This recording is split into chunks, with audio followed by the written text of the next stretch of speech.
No, Vatu is the evil guy. Yeah, the evil guy Vatu, I think. Yeah. What's the good? Something with Rava. Rava, something with yeah. R. Yeah. shit. Yes, was see, gonna like say I Vatu. bring back Rava. Ratu, yes. Ratu and Vatu.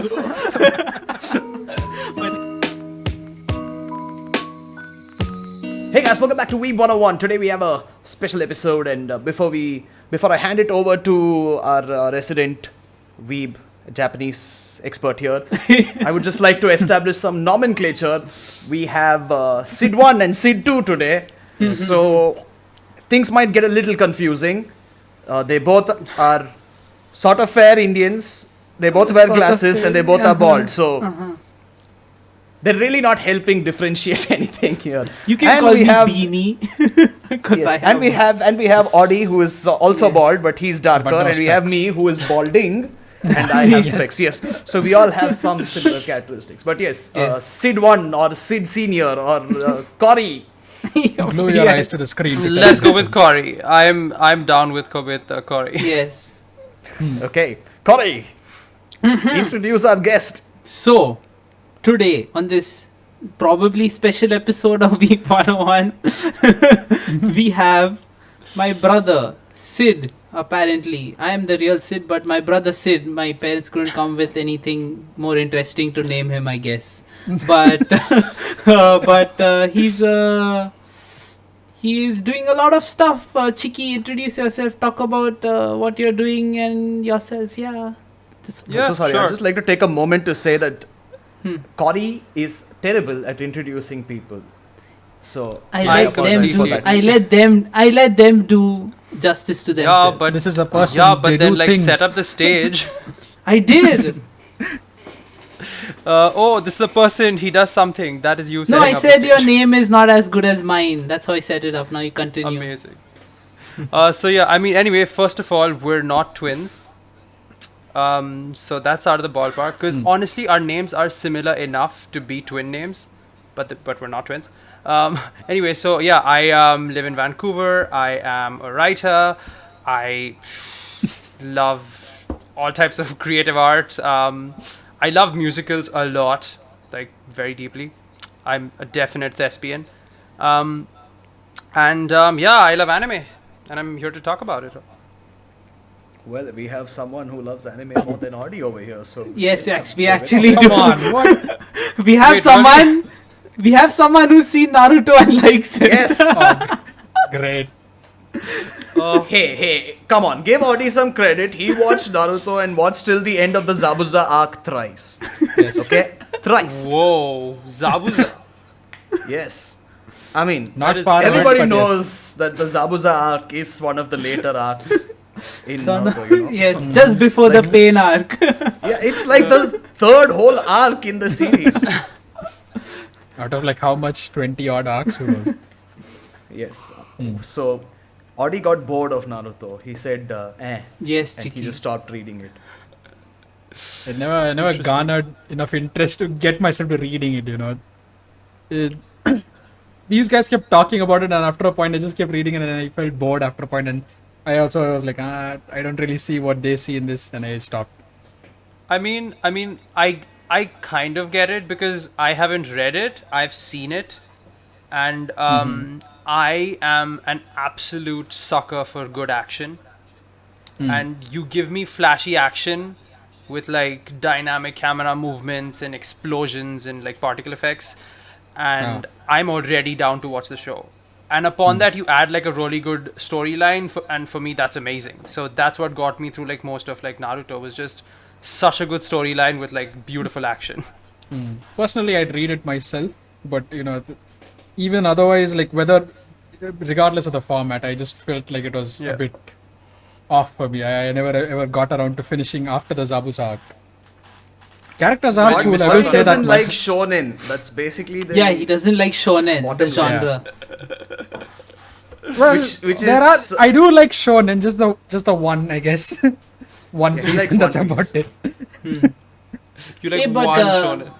Yeah. Hey, One shonen. One shonen. let's talk Yet to about find the beginnings, Chiki. How do you start watching anime, and how did everything start? I This is know going to it- become like a family history dived on me. No, you can talk about what you like. Especially you can start with Naruto because I know, like, when you started watching Naruto way before me, and I used to shit on you for watching it, so you can tell that story. 100%. I mean, okay, anime. I started watching like I don't even remember. It's been forever. What I do remember was we used to have this channel on the television called Animax. That's where I used to start seeing most of the stuff, and it honestly started with stuff like Pokemon and like Cardcaptor Sakura and like I don't know, like Inazuma 11, like a ton of things that I used to watch like way back. Okay, that's a name I've not heard. Wait, you haven't heard of Inazuma 11? Yeah, they don't watch that shit. I know it's amazing. We saw it. Oh my god, it's so good. Yeah. It's so good. But You yeah. missed out. Yeah. Isn't this a But Weeb yeah. podcast? No, I'm kidding. But yeah, so it started with like those things, and then I saw Naruto, and then when Shippuden came out, that's when I like really started watching it, like I would say religiously. And I started to branch out and see more anime, and got more obsessed. Then came Fairy Tail and like this and that, and the thing just went going on and on and on. I And think yes. if we mention Fairy Tail on the podcast, we're going to get a lot of hate because we've already, like, our most disliked video is a Fairy Tail video where we were like, "What is Hiro Mashima doing?" And people were like, "Hey, screw Yeah. you don't know shit." And I mean, okay, I mean, one thing that I have to say, like for me personally at least, is I absolutely love the show. However, I have only seen until the end of the Grand Magic games. So for me mentally, that's where the show ended. I haven't seen anything beyond it, so I don't know what happens after the Grand Magic games. But until then, it's everything that I loved. the Grand Magic games come after the Acnologias.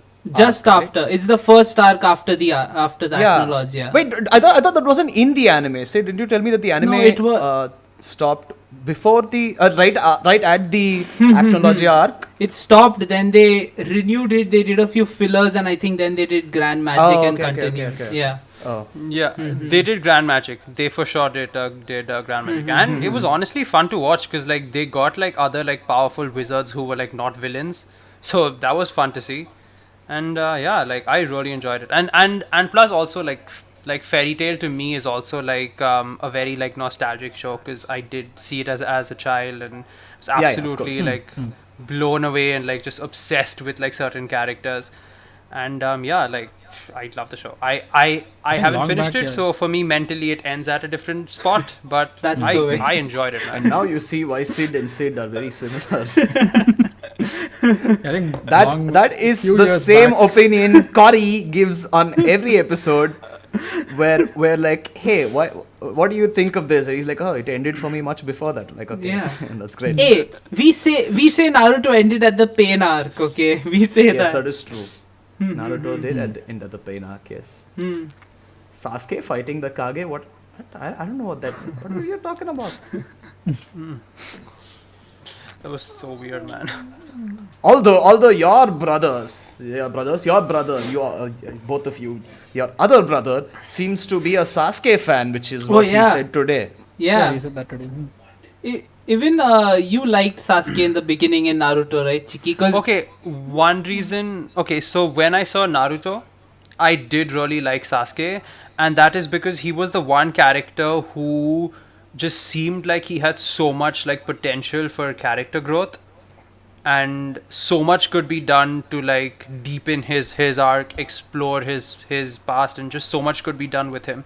Basically, a lot of the stuff that we ended up seeing with like Itachi could have been applied to like Sasuke's story in the beginning. So I definitely saw like a lot of potential with that character, and yeah, in the beginning I'm like, I want to know more about this guy. Like, why is he so depressed and like so strangely powerful, and like why is he so like mistrusting? So yeah, he was a very interesting character in the beginning. Even in the beginning of Shippuden, I was very curious about Sasuke. Like, I needed to know more about him. It faded off.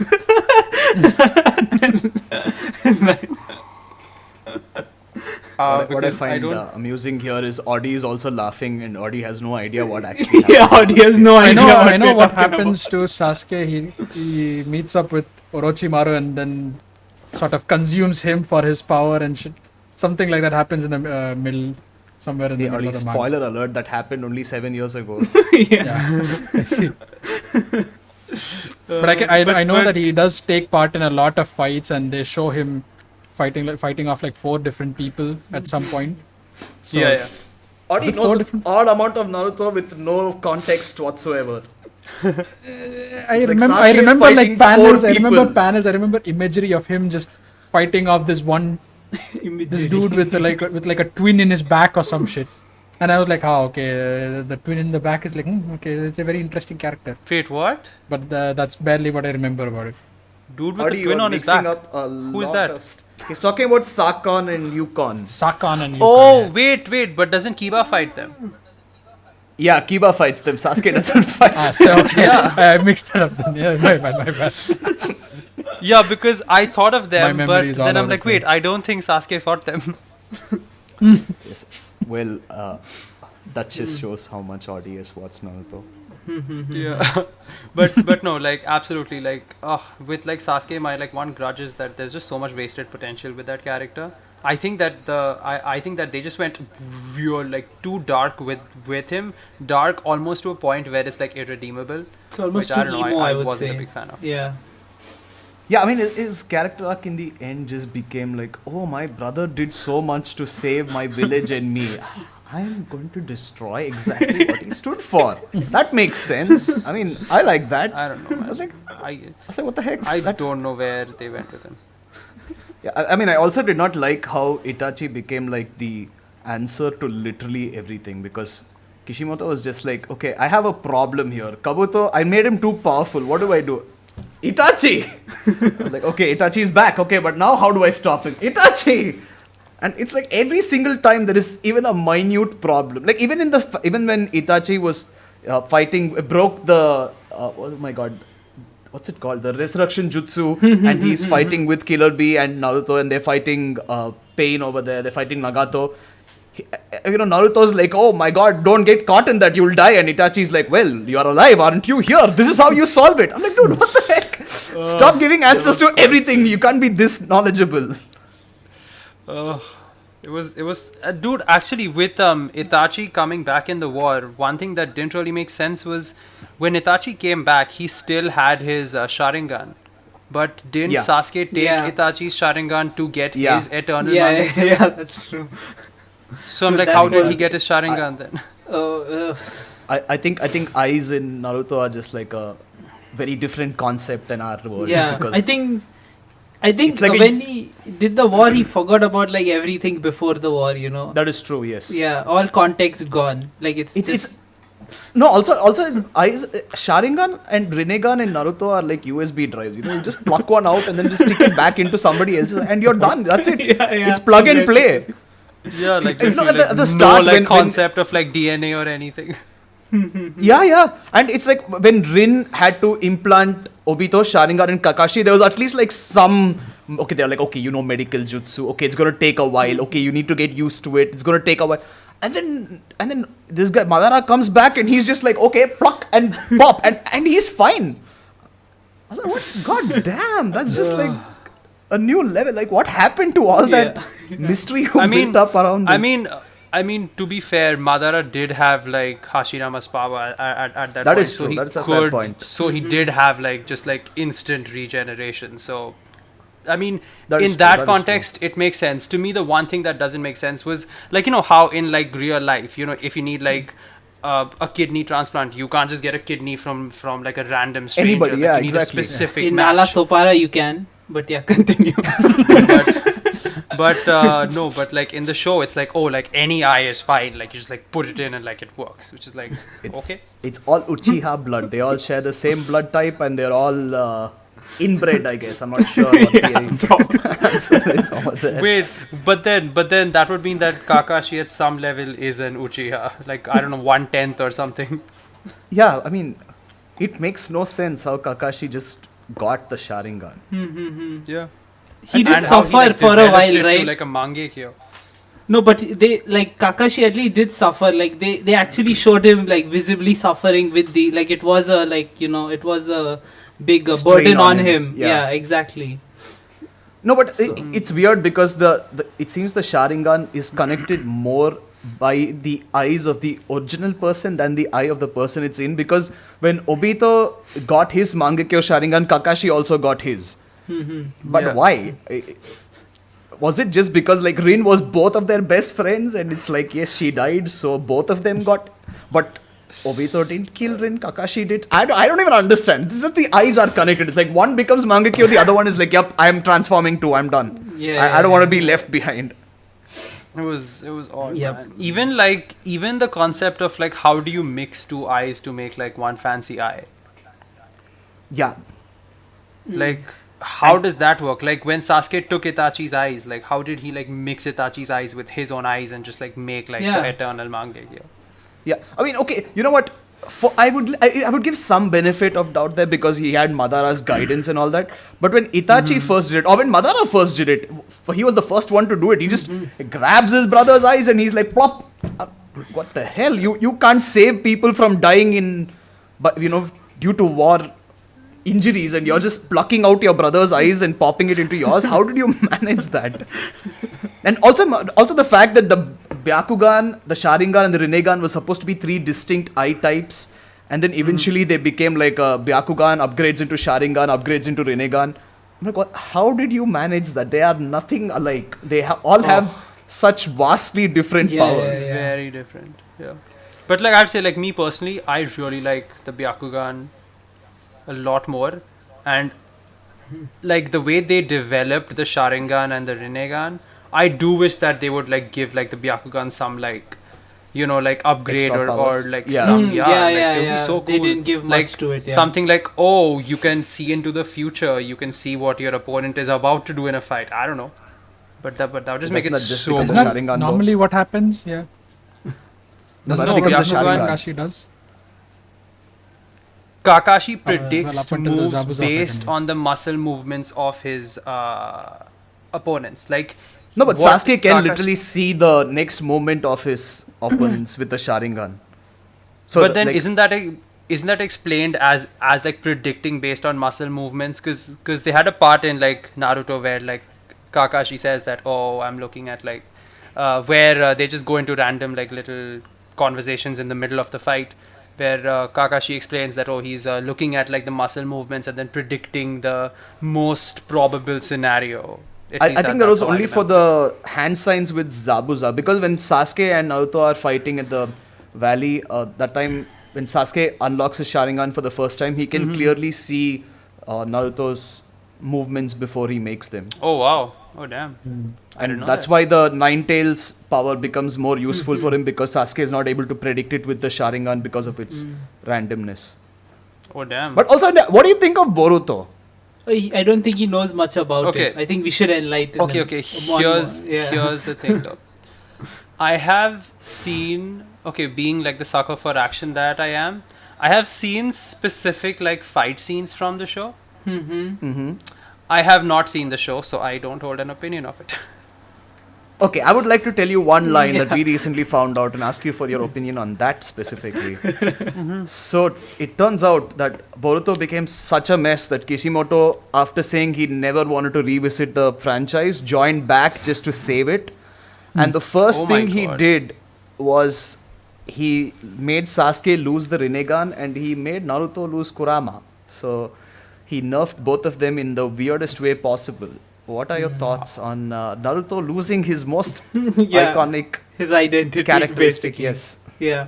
I mean, okay, now here's the thing though. If based on the story that he put in motion, if it makes sense, because when it comes to like characters, backing your characters against a wall, if done well, is amazing.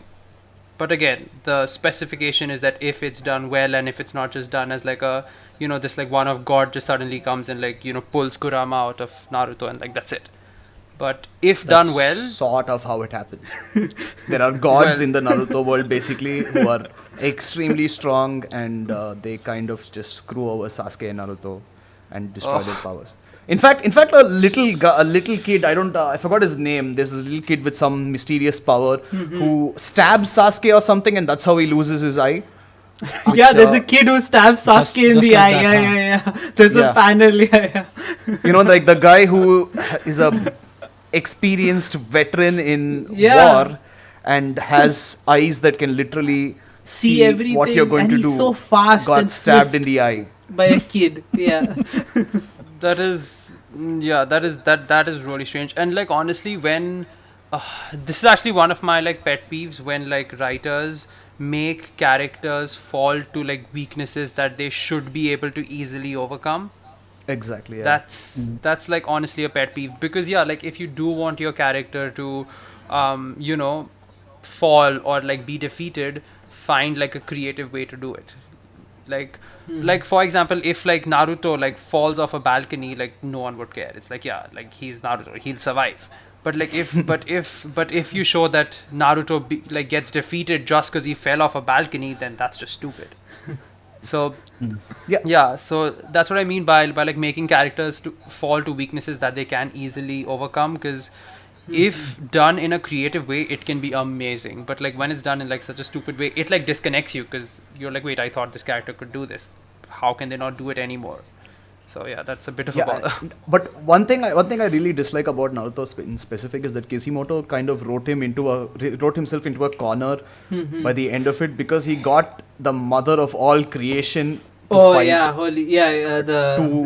The Kaguya, right? Yeah. That was her name, right? Yeah, holy shit. And you literally defined her as the most powerful being in the universe, in history and in existence ever. Yeah. And then now Boruto has characters who are rivaling her in power and who are like who are gods almost and who are- First of all, they randomly introduced her like, yo, this is this all-powerful character here, fight it after war. And like, mind yeah. you, she Black Zetsu of all Yeah, people consumes Madara Yeah, and, exactly. and brings back Kage. I was reading that, I was just like, oh god, what the hell happened here? Yeah, and so I was already you hyped for Madara, established man. this. Yeah, already you established this super OP character randomly, and then you're like, oh no, wait, there are stronger characters than her. She's not the strongest. Haha. And mind you, this OP character literally took on 5 Kage at once, didn't break a sweat and killed all of them almost. Yeah. But randomly got horny after seeing pretty boys. Yep. God damn it. Hey, we're all human, so is she. Apparently, she I isn't don't supposed think- to be. I don't think they're human. Yeah. She's a god. Yeah. Yeah, but like, wasn't she like a human who like became a god? Yeah. Like, she like but, ate a fruit I and then think- became a god. Can you become a god if you still have things like lust for other humans, though? I mean, Full mythologically, Hey, gods yes. bang a Zeus. lot. But we have Like, Hercules, mythologically, gods Zeus bang Zeus like is basically a sexual harasser or a rapist in But disguise. he's still Okay. a god at the end of the day. We don't offend any religious Greeks, but that's true. Yes. It's okay. The Greek mythology is basically a dead religion. It's for geeks and nerds like us. Yeah, there must be No, like a but, like, small cult honestly, somewhere. Like most of the old world religions had relatively horny gods. That's That is just how it went. So yeah, I would say it's like natural for a god to have like Hey, sexual but desires. in the middle of a battle, she's like, maybe I stop fighting these guys and go for some of the old in out, if you know what I Yep, just a quickie, just Just a I quickie. can bend reality itself. Yeah. Why not? No, I think that was just like a distraction where it's like, oh, okay, rather than oh wait, this is what I want to do. It's like a gag Like, it was just moment. like like a gag moment that that like was a callback to like Naruto's jutsu that he developed God knows how. Yeah, but do long you want to ago. put a gag moment in the middle of a war? Like, hey, I am mature. I have become a big boy. I am fighting in a war. You know what I'm gonna do? I'm gonna use my sexy no jutsu. Yeah. Well, Hey, I that's think he just- Naruto. He is immature. That's like the inherent quality of the character is that he's immature. Yeah, but don't you say that Kishimoto spent a lot of the later chapters just trying to be like, look, Naruto is so mature now. Look at how he handles the situation. And then he went and pissed it all away in the end by showing the same sexy no jutsu. Also, I think we should like talk about something other than Naruto. Yeah, because Audi is just like been staring really at the fucking screen bored. like, Yeah. ah, yes, you guys Yes, are please, guys, talking stop. about characters. Yes. There was actually something I wanted us to discuss about. What? We can discuss. Legend of Korra. Oh yes, Avatar. We Avatar fans here, all of That us. is something Chiki I have especially. watched. Love the And show. We know that Brew is on the opposite end with Sid too, as when it comes to liking Korra. Oh Or what yeah. it is anyways. Audi, you can give your opinion on Korra, and my brother will retort. Has Audi watched Retort. Korra? I have watched Korra. But I watched Korra like years back, so I remember some details here and there. I do remember that they kind of throw bending to the wind at some point. They're like the whole idea of bending was solid in Last Airbender, but then when they brought it to Korra, there was the whole idea of blood bending. Bloodbending was in the Last Airbender, sir.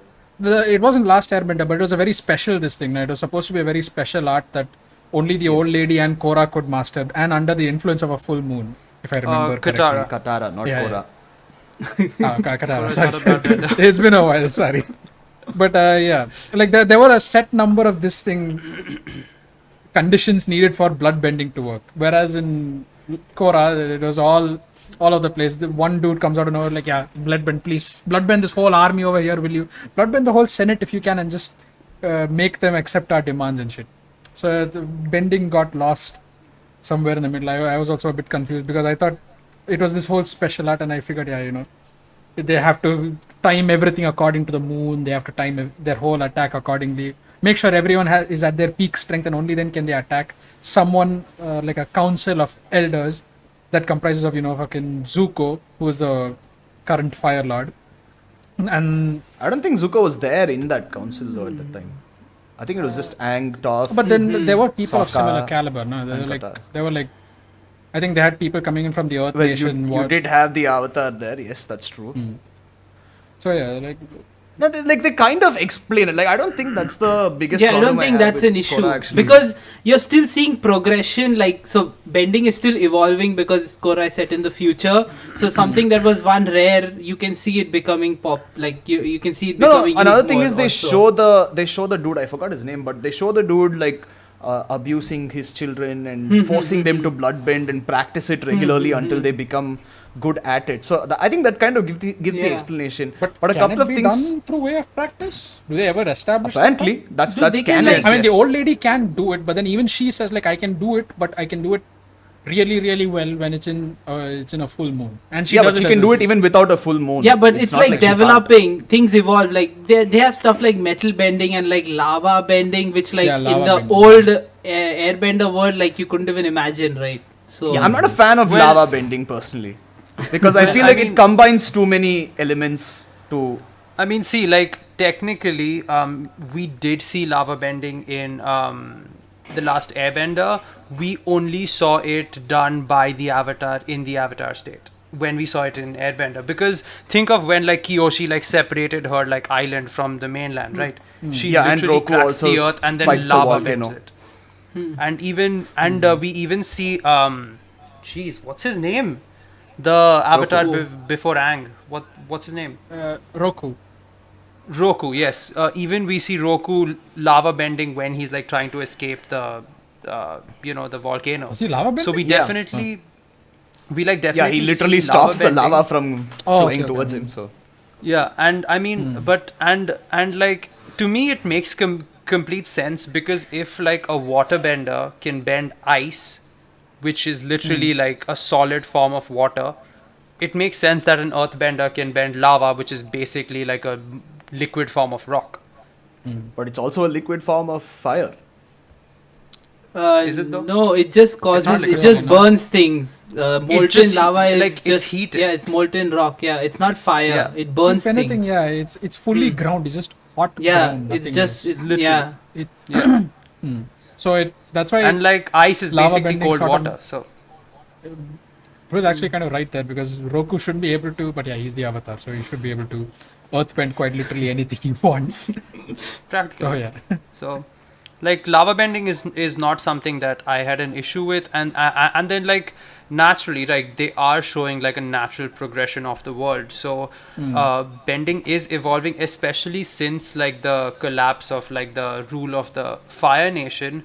A lot of like the bending communities had the chance to like develop, grow, experiment different things, because the Fire Nation, they were quite restrictive because they don't want people to break free. So it is quite natural that people tried new forms, learnt new ways of bending. Even one thing that I really liked is how bending became so fluid, which shows like, oops, I'm gonna have to pause for a second. What happened? What happened? My camera died. Oh. It has battery, right? One sec. Yeah. It just has that 30-minute thing. Or the timer.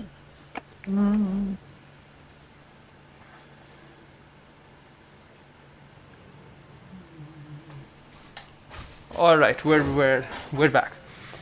Yeah, so I was just saying that I like really liked how bending became so fluid and so like how like people could express bending in different ways. Because if you look at Korra, she seems like she's very proficient in like a very aggressive style of bending, right? She's so good at fire bending.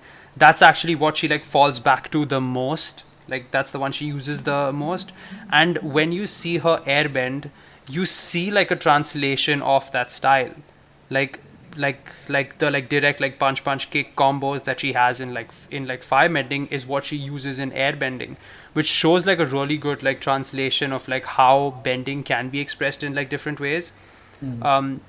Which also connects back to how bending influences other styles, because Iroh developed how to like redirect lightning from like water bending, right?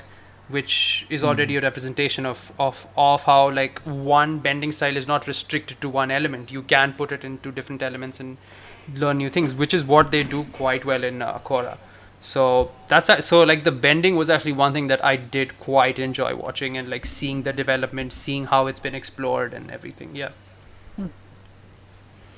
Yeah, I mean, they did change the way bending, like people used bending, which was a very good progression. But my problem with lava bending actually came from the canon work itself that was put out. I think it was called, I think it was a comic, Avatar Extras, or there's a book or something like that, where they specifically said that lava bending is a combination of fire bending and earth bending that can only be done in the Avatar state.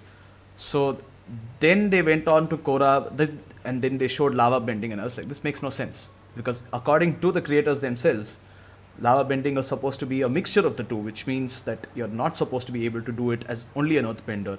I'll try finding the source after the podcast if possible, but Yeah. I do remember reading about this before watching Korra, and I think Yeah, like absolutely. I haven't heard of this, so like, you know, no, I think the biggest problem came from I forgot which one. One of the creators left, right? One of the guys wasn't there. For One of the Korra. writers, yeah. Yeah, so I believe Korra retconned a lot of details from the Last Airbender, so that they could make it, so that they could get their vision out in a different way. So a lot of people don't like Korra for that fact, because it changes a few things that was done in Avatar: The Last Airbender, which they just messed with the original. And like one more thing was, like, Aang got bloodbended so easily, and for some reason he somehow went into the Avatar state and snapped out of it. I'm not sure how exactly he did that. I mean, see, that makes sense, because do you remember when Katara broke through Hama's control of bloodbending? Yeah. And Katara was able to do that because she was a more powerful waterbender. And the moment Aang went into the Avatar state, Aang became a more powerful waterbender than that guy, and he broke out. But how did he go into the Avatar state in such a moment of torment where his body was just like literally a twisted in different muscle ways? flex response after a certain I point, mean- his body I mean, will go see, into like- shock, like fuck. I mean, Aang has been the Avatar for like decades at this point now that we're looking at him. And Yeah. you know, I mean, I think it's like safe to assume that he, like, his skills has been growing. He has been able to more easily transition into the avatar state. Because we see him at the end of the Last Airbender, and then we see him here. So like, I do get why one would have that confusion. Oh, is that how is he just doing it? But then it makes sense, because like the character would not remain the same. Like, people change year to year, so naturally, I think Aang would have grown and developed and become more powerful over the course of decades for sure. Yeah, definitely. I mean, I think my problem with it is not that they are showing it later where it's unbelievable. I'm not saying it's not believable, but it's more of, it's too much left to the interpretation of fans. Like, you're not actually saying, okay, this is what is possible. Because it feels like a lot of things had to be really deciphered by the fans, and that led to a lot of confusion and arguments online. Yeah. Because there was no actual proper source, like, okay, this is what is happening. Like, for example, even the Avatar 1 story, I really liked it. I really liked the whole... That was really cool. Yeah, the Yeah. turtle, the origin. Yeah, that was. Yeah, but that and completely the messed with animation, wow. Yeah, I actually like the animation. Yeah, I don't know animation. if Sid Korra did. was the Studio Mir. They did the best work was yeah. Korra. Yeah, after that Dragon's Blood, I don't know what they Dragon's did, but Korra they did a good job. But yeah, No, so in the Last Airbender, they said that the animals were what thought bending originally, but then here it became the lion turtles that granted bending, and a lot of fans have argued that the lion turtles gave bending and the humans learnt it from the animals, but then in Avatar 1 story, he literally learns it on his own by practicing with the spirits.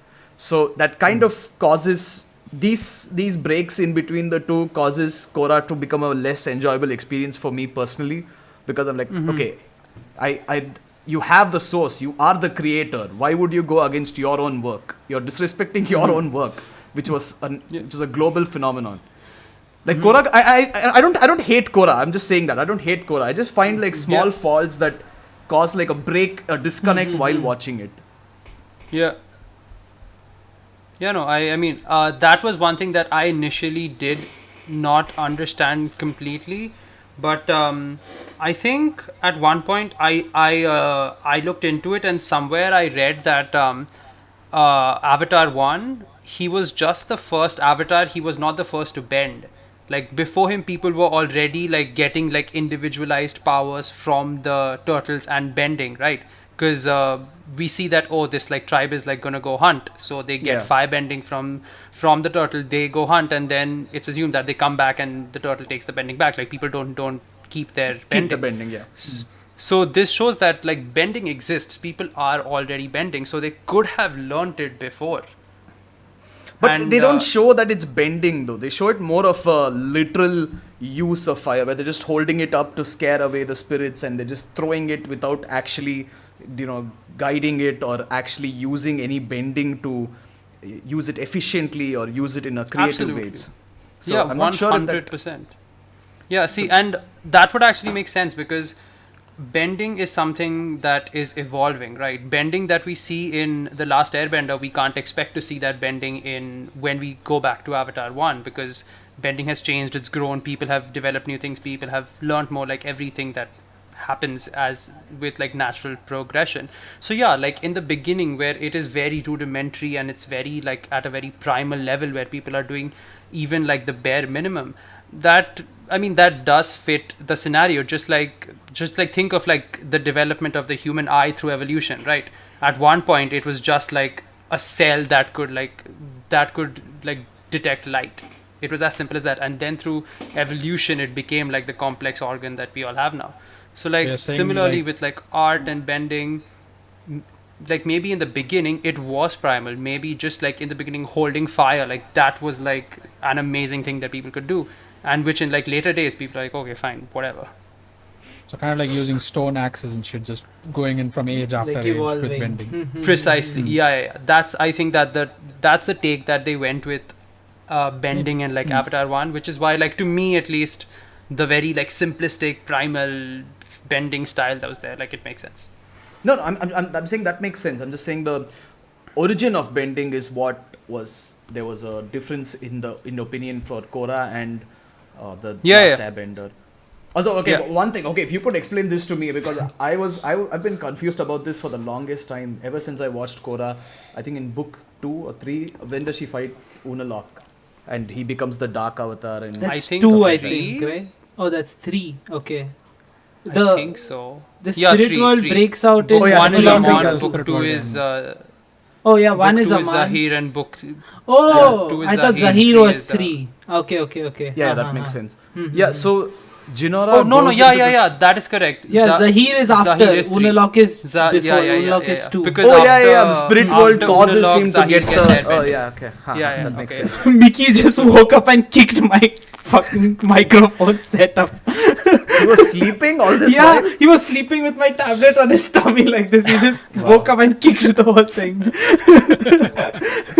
But yeah, continue. Sorry, I got Yeah, shocked so- as shit. Jinora goes off into the spirit world and she's like, yes, I will find a solution. And then she just appears out of nowhere in front of Korra and she's like, yes, I save you. I bring back, what's her name? Vatu? No, Vatu is Yeah, the evil guy. the evil guy Vatu, I think. Yeah, What's the good? something with Rava. Wait. Rava, something with yeah. R. Yeah. shit, Oh, I was She's gonna like, say I bring Ratu. back Rava. Vatu, yes. Ratu and Vatu.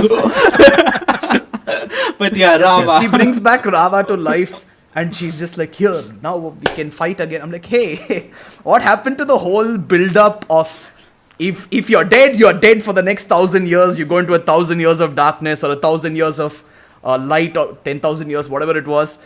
And then she actually dies. And I'm like, you just brought her back instantly. What was the whole problem? If Jinora is just so spiritually powerful that she can bring her back that quickly, why was there such a big issue in the first place? But aren't they imprisoned, not dead? No, Yeah. they technically die, but then they slowly come back through the other I thought forces, they were like yin just and yang. I thought they It's were like just yin and really yang. weakened and imprisoned. No, that's what happens to Vatu. They imprison him so that he won't die and come back that easily. But Oh. from what I read, people were saying that it's like yin and yang, where if one dies, there's still a part of the that one in the other, and that slowly grows over time and comes out, and they become two again. Oh. So I was like, where did Jinora come from just to save the day? Randomly just bringing back Rava, and she's like, yep, everything's fine. I was like, yo, doesn't that kind of like the Zahir part I liked they really well because they actually addressed trauma, they actually addressed a lot of psychological stress, they addressed a different type of thinking entirely. But and even the Amon one was like Amon, right? I think that's his name. What's his Aman. name? Yeah. The He- very first one, yeah. Yeah, even his kind of made sense. I was a little weirded out by the blood bending taking away the power of bending even totally. But I understand that they had like one season, so they had to fit a lot of content in and they had to wrap up the story. So I was like, okay, that makes sense. But the Jinora one was the only thing I was like, whoa, what happened? I was enjoying the book till then. I was like, okay, there's a dark avatar. Okay, they're actually they're bringing back the whole story. It's coming full circle. This is the new story of the new avatar. And then Jinora is like, Watu, here you go. Back to life with you. I have no idea what happened over there. Till this day, I just don't understand it. Honestly, now that I think about it, I mean, it's like for me, it has been like years since I've seen the show. So like a lot of details do elude me at this point.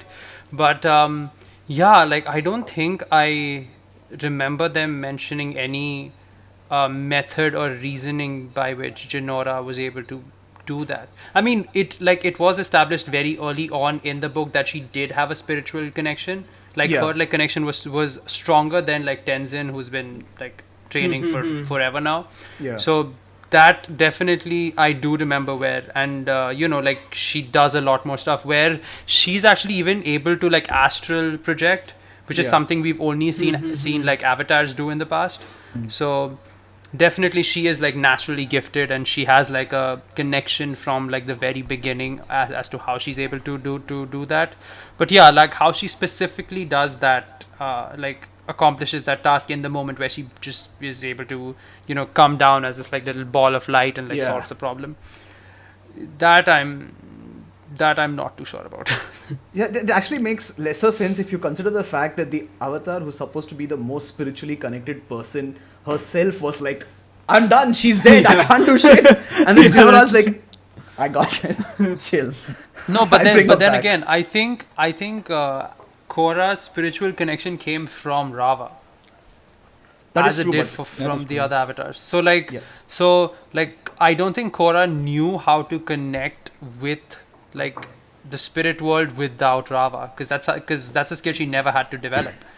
yeah, that's So true. I don't think Korra would know how to do that when Rava was taken out. And Jinora, on the other hand, Jinora never had Rava's help. Like Jinora had to do it herself.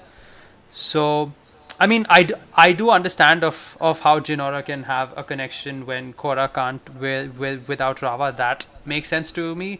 Yeah, but again, like that whole like little ball of light moment at the end, that I'm not sure I completely get that.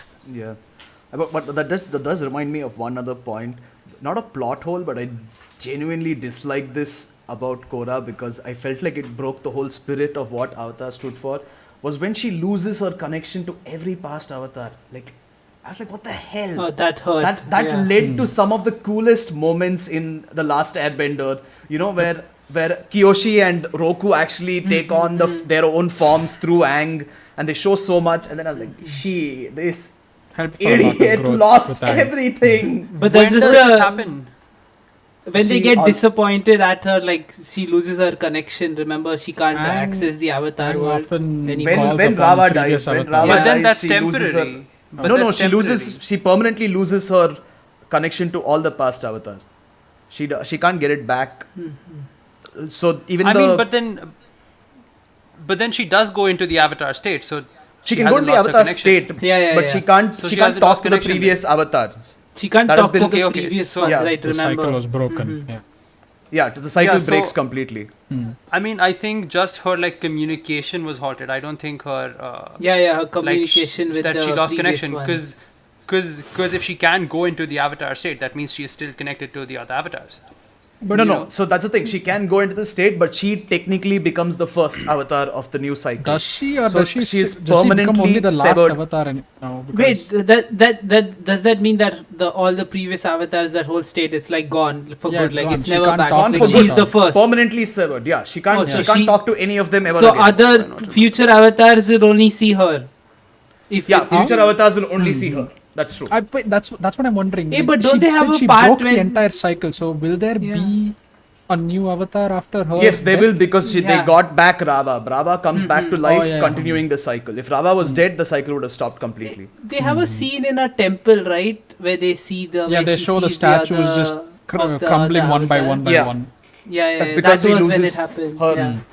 connection to literally all So the you avatars. don't like that the writer made that choice? to I do that. not like it at all. God damn it. She's basically having a spiritual headache where she sees all the fucking avatars from like centuries before, and all of them just No, start like vanishing, and the- the statues shatter in front of her. No, another thing is like when you go into the avatar state, this was another thing that was changed between the Last Airbender and Korra.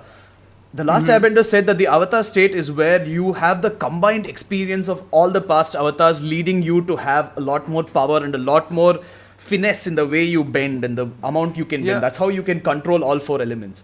But in Korra, it becomes that when you go into the avatar state, you actually have a direct connection with Vatu, with Rava. I forgot her. Rava. You have a connection with Yeah. Rava, and that's what helps you become that powerful. So Yeah. by losing the connection to the past avatars, you're losing like literal generations and generations of wisdom and like problem solving in general. Like, Yeah, Aang basically became who he was because he had to consult people like Kyoshi and Roku, and was like, "Yo, Yeah, but calm we down. did. Shit happens, did you know. s- Things like this happens. You have Yeah. to just take it cool." We did see that we did see that drastically affect Korra. Like she struggled like for a couple of episodes. I think for a whole book. I think. To yeah, get they that show a shit right. struggle well. The Yeah. struggles of Korra are really She well was shown. like- where yeah, she's she was like- human. Yeah, like no, even she felt the struggle of losing the connection to the avatars. Like you know, Yeah, I was like, what? Why would Yeah. you do that? Why? couldn't for a while. She Yeah. couldn't even become she couldn't go into the state, Yeah. right? Because of that. That's like Naruto losing Kurama all over again. Like, why have I the mean, okay, series go but on then after that? if we, I mean, here's one thing though. Yeah, I do get that her like losing her connection. I think at the end of book 2, if I'm not wrong, is it is a very pivotal moment for the whole series. But again, like if you think about it, in the circumstances that she was in, like Rava was like literally beaten out of Korra. Like it was something that was like she was in the most like in the worst situation possible, and like Rava was like completely beaten out of Korra. So I don't think that Korra losing connection to the Avatar state is like I would say a reflection of like Korra's weakness. It's just like that moment for that character is what led to this situation. And this actually, yes, as sad as it is, because yeah, we won't see Aang again, we won't see Kyoshi, and you know there are all these avatars who we would love to see again and learn more about their stories. But also this puts the narrative at a very interesting point where you can start fresh. So that has like, in the way of a story, this has a lot of potential, which actually makes sense for what happened there. Had this not made sense for the battle that took place in the spirit realm at the time of harmonic convergence, yes, it would be terrible. But I think the reason why Korra gets hate for losing the Avatar state is simply like nostalgia. Like, we want to see Aang again, we want to see Roku, we want to see Kyoshi. So that definitely, from that point of view, yeah, it's sad, but also like for her character, this sets up so many challenges, and this sets up so much growth and like development that the character can go through, which we see through books 3 and 4. Like 3 is like a perfect representation of not only recovering from like a physical like beating, but even like mentally. Like Korra is broken in book 3. And we see her like mentally like slowly gather her pieces, because she is one avatar who has like, whose self-doubt to me makes the most sense. Like, even when Aang had self-doubt back then, I'm like, yeah, I get it, because you're a kid and you know the whole world's burden is on your shoulders. So that's like, that's very like clear reasoning. But for Korra, her like dismay runs like, because like literally tradition that has lasted for like millennia has been broken, because of which Korra's mental state is just shattered. So like, to me that did make sense. And yeah, I definitely see as to how that got done, because also like, it wasn't like just one guy just comes and he's like, oh, I'm gonna take the Avatar state away from you. Like, we had a huge battle, and like it was beaten, and like Rava was beaten out of Korra. So like, to me that wasn't a big sour point for me, at least. No, so I just disagree in one main point. Like, what you say makes sense for sure. Like, it does lead to more character development. From a writing point of view, there is a lot of potential ahead. But have you read the comics? Have you? I have only read the Kyoshi comic. Okay, so there are also comics that go into the life of Avatar Kuruk, and they paint him as a very like a playboy type of figure who's always partying, who's always drinking, and he's seen as the worst avatar ever because he's always ignores his responsibilities. And then it's revealed later that this guy, I forgot the avatar before him, I'm so sorry, but yeah, the avatar before him basically messed up the spirit world completely. And what Kuruk was doing was, he would go and he would set things right. He would basically be giving up his own soul to set the spirit world right again. And it would literally kill him, and he wouldn't want to include any of his friends or family into it, so he would hide it from all of them. And he would go partying as a way to distract himself from the torture that he was going through. So for me, I feel like when you are looking at the future, yes, you have a lot of potential to get new avatars, but I feel like you're losing out on the potential for past avatars, which, like Wan, like, how do you explain another avatar's life like Wan in any future Avatar series, because this connection is now gone.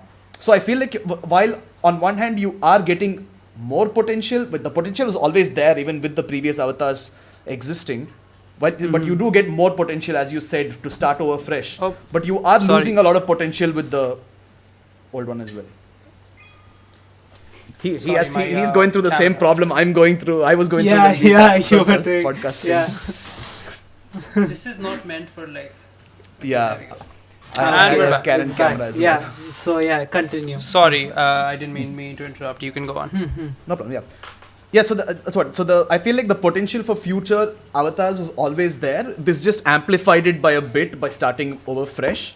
But the potential of past avatars just ended right over there. And as a person who likes to write, I mean, I'm not a writer. I'm not a good writer, at least. But as a person who likes to write, I think that option of keeping the past as a way to just explore small stories, give people a look into the whole universe, is worth a lot more than increasing your potential for the future, because you always have potential for the future.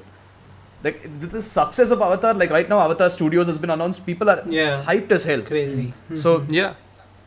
so I'm not sure why they made that particular decision, because the comics all focus on past avatars. So I'm like, why would you cut it off from the animation and keep it only in the comics? I just didn't agree with the creative direction for that particular moment.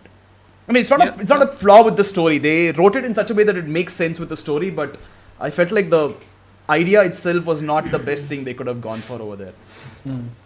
Yeah, fair. And I mean, one thing that I think we should definitely talk about is how amazing the animation was. I mean, it was so fluid. Impressed. It was so dynamic. It was so good. I mean, like I'll say, like, so remember, like I did in a previous episode, I said like how like the early Pokemon, like, it was like almost PowerPoint presentation. Yeah. And I still watch like modern Pokemon shows like Sun and Moon, the thing that's coming now, Sword and Shield. I still watch those anime because it's like the animation becomes so smoother. You're seeing these Pokemon fight at like 24 FPS. Their moves are like, they look so nice, and like it's been so well done right now. So I enjoy watching, like, I enjoy watching Pokemon nowadays because the animation quality has improved since the first one. Yeah. So Avatar is the same. The original Avatar has amazing animation, by the way. Like, it has really good animation. But on Korra especially, they did improve upon a lot of factors, because you see the quality and budget and the times changed and stuff. So it was really beautiful, especially during like the freaking games, the magic games, whatever concept they had. Like those moves. The magic games we went into. You mean pro bending? Sorry. Yeah, whatever, the pro bending thing. They had like magic games. So if I Bending is compare not that, magic, that's well established. Yeah. If I compare that to like the Toph Earth scene, which is one of my favorite scenes from the Last Airbender, when Toph is fighting those guys in the stadium. Yeah, the four people in the underground stadium, But like No, in the not pro four, I bending think games, they there are made like it 6 or look so. like, like visually, they made it look so much cooler. Like, and I'm just talking technically about the animation. They I think they really drastically improved the quality and made it like really enjoyable. Yeah, I'll give it to Studio Mir for that. Yeah, Such a good job. Like, I'm not saying one like thing that I Airbender is definitely- bad. It's Airbender is like amazing, but Korra definitely, like, they upped the ante with the animation technically. Yeah. Yeah. One thing that I definitely that stuck out to me was so one thing that I look at when I appreciate good animation is honestly like the way clothes move and the way hair moves. And in Korra, any time that you see Tenzin fight, now Tenzin is a man who wears, I think, like a 3-layered robe, which is like the most flowy thing, and he's an airbender, so like things are constantly like billowing around him. Anytime you see him fight, like the way his like clothes are like moving, it's so dynamic, it's so fluid, it's just gorgeous. And even with like hair, when we see Asami fight, or even when we see like Korra fight, like the hair movement, like it just like draws you in and just makes it feel so much more real. Well, With the hair, Audi, he likes hair animation. I think it's time to watch Your Lie in April and watch I was just gonna say, hair moving you around. should watch Your Lie in April. No, but see, with the hair, I'll tell you, like, they did this in Avatar and Korra. Just the difference is I think they added more frames and they made it smoother. because like in a lot of places in Korra also, at least for me, the hair was still looped to an extent, even though it wasn't that, it was like, because it was still an irregular loop. I wouldn't say it was like just like Scooby-Doo running where they're like, they do the thing where it's just this How two-sided. dare you insult Scooby-Doo running? Hey, come on, Scooby-Doo running is like, everyone in the animation world talks about it. It's like, why do you do that? You don't want to show Also, them like, running, how so you old is just the show show? like white shit around them. Yeah. No, I love Scooby-Doo, but it's still much better, but I would say it's not like as crazy dynamic as something like Paprika, No, but wait, like Satoshi Go's Without the Paprika level or of something, detail is A maintained very through- or important like question. Miyazaki. Yeah. A very important question here is the difference in the amount of technical knowledge you have and the amount of technical knowledge other people have, because you will notice details that we necessarily might not, because we don't animate. Yeah, At least yeah, I don't yeah. think you animate. I'm not sure. Yeah. That's true. But yeah, so that's there. For I us understand. plebs over here, us animation noobs, we feel like the hair animation is better. Yes, but It is better. You said tough doing something, fighting these people. I just got reminded of something. That scene where she sandbends the entire city of Ba Sing Se with the Stunning. Yeah. So somebody noticed something very interesting about that, which was that happened after Appa got kidnapped by sandbenders and she couldn't do anything because she couldn't do anything with the sand. Yeah. And immediately Yeah. after that, she learned to sandbend and actually did it with such finesse. So it's these little Damn. details that are like Yeah. so incredible for Avatar. Yeah, she When they- how she learns metal bending also, like she literally Yeah. invented it right in the It's cave. so good. Yeah. Toph is And one also, of my like, favorite Sokka was like, characters. "Oh, you bended metal? How do you bend metal?" I'm like, "Oh, I just tried to bend the rocks inside the metal. Nothing else. It's only that." Yep. Yeah, that's simple. And there's a fan made There was- Avatar Okay. project going on. Okay, before you say that, I want to say one thing I was disappointed in Korra. Because, like, Toph is my favorite character in Airbender. I wanted to see more of fucking Toph in action. There wasn't enough Toph for me in Korra. In No, Korra, yeah. I will actually disagree because, okay, so 2 points. First one is they wanted to reduce the reliance on the older characters. Yeah, I understand, yeah. But Okay, it's and just they messed up. I agree, they messed up Yeah, because yeah. you can't show Toph for like 5 seconds and then be like, I can't show up for 10 minutes. Yeah, That's exactly. not cool. Yeah. But the Wait, second didn't thing, they my show her second fighting point as well? is Or didn't they show her do That's my- something with like They, the... no, they showed her. that's my point. Yeah. The second point is, okay, let's be real. Toph is so overpowered that she Yeah. could literally 1v10, 1v100, 1v1000 the bro. entire Earth Like, Kingdom yeah, I think army she in could Korra. end the Oh, fucking city in like in front of her if she seconds, wanted yeah. to. Yep. Yeah. Yeah, they actually show like everybody's struggling. Her own daughters are struggling, and Toph just comes in and she's like, "Yo, you're out. We're safe. Don't worry about it." And I'm like, You know how she made the You city can't. of Ba Sing Se with one swift move? She can end the whole Imperial city with just that same move itself at her Yeah. age. See, She's just like, "I'm done. Yes. You're safe. I Yes. saved all of your asses." See, I know they wanted to show more importance on her daughters and their story, and like that was good. Like I know they showed that, but I want to. I Maybe wanted- I just yeah, should. we Maybe I also- should just watch Airbender again. I guess. They shouldn't have shown her at all. I Yeah, feel, they because shouldn't once have, you yeah. show a little bit, you always want more. That's true. I mean, see, because, like, honestly, the same argument can be made for, like, Katara. We see her Oh, 2-3 dude, yeah. times, and we And never she's like see, this see her old, in action. brittle. Definitely, Yeah, Katara became but- nerfed at the Yeah, end. She was she's just just- like, "I am yeah. old." Yeah. I mean, yeah, like, see, naturally, like, people get old, people get weaker with age. That's just how. I disagree. Bhumi was a god even when he was old. Who? Every all old the old person in the people in last Korra is Airbender, Bhumi. Iroh. Yeah, I know. Everybody's, Yeah, okay. everybody's really strong. Yeah, but Also, then they didn't also. show Sokka at all. Oh, They yeah, just Sokka killed him hurt, off screen. Yeah, They he's were not even I there. died, Yeah, I he think died. it's implied that Sokka is no longer there. Yeah, I know. They, it's they not. don't Oh, even mention damn. it. They're not like, oh yeah, Sokka, he died. They're just like, We just think Yeah. he's they're, off on his own they're never going to voyage. address him. He's searching I for think the I mean, Where yeah, do- I mean, see, I definitely think the writers did want Korra to be a show on itself. Because Yeah, honestly, definitely. like, think about it. You bring any character from the last Airbender, and automatically the spotlight shifts from all the characters to that character. Yeah. Yeah, but And we the aren't longer like, you put the whole focus onto that character, right? Just like show them do something really cool and then shift focus back. No, to but the that's main my character. point. Once you show them do something really cool, you can't go back You to can't showing shift the back. others do something. Ah, You okay. want more and Exactly. more. That's you want my that point. nostalgia. Yeah, I'm saying they shouldn't have shown because anyone at all. Yeah, they should have. Okay, yeah. we've spent so long like watching like the character arcs of all of the Last Airbender characters that we're more attached to them than the characters in Korra, who are fairly new to us. So you show anyone, like that's what we get stuck to. So I think they were smart, where in a way they made it a bit nostalgic by showing like glimpses of like characters, showing like a glimpse of like Aang, where like you get that nostalgic feel, but still they gave a lot of breathing room for like Korra's own characters to develop, grow, like have their But- own bending styles and stuff. But like I'll give you an example of a show we watch, like so Inazuma 11, right? So we saw the So whole thing, right? No, so we saw the whole thing, right? And we see this whole team, all these characters grow and develop, and like like Goenji and Endo, like we'll become really attached to them.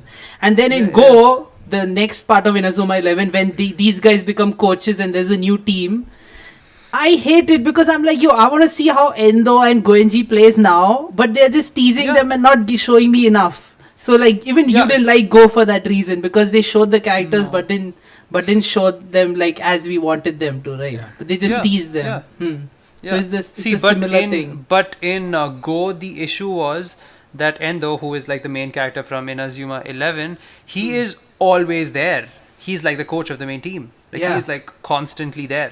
But which is why we were like, oh my god, we want to see him in action. Like we're like tired of just seeing him on the sideline, which is where I think Korra did a good job, where they show them once in a while to like hit like the little nostalgic spot, but then when things matter, they put all of the spotlight on like Korra characters. So that's where we focus on. That's what we're looking at.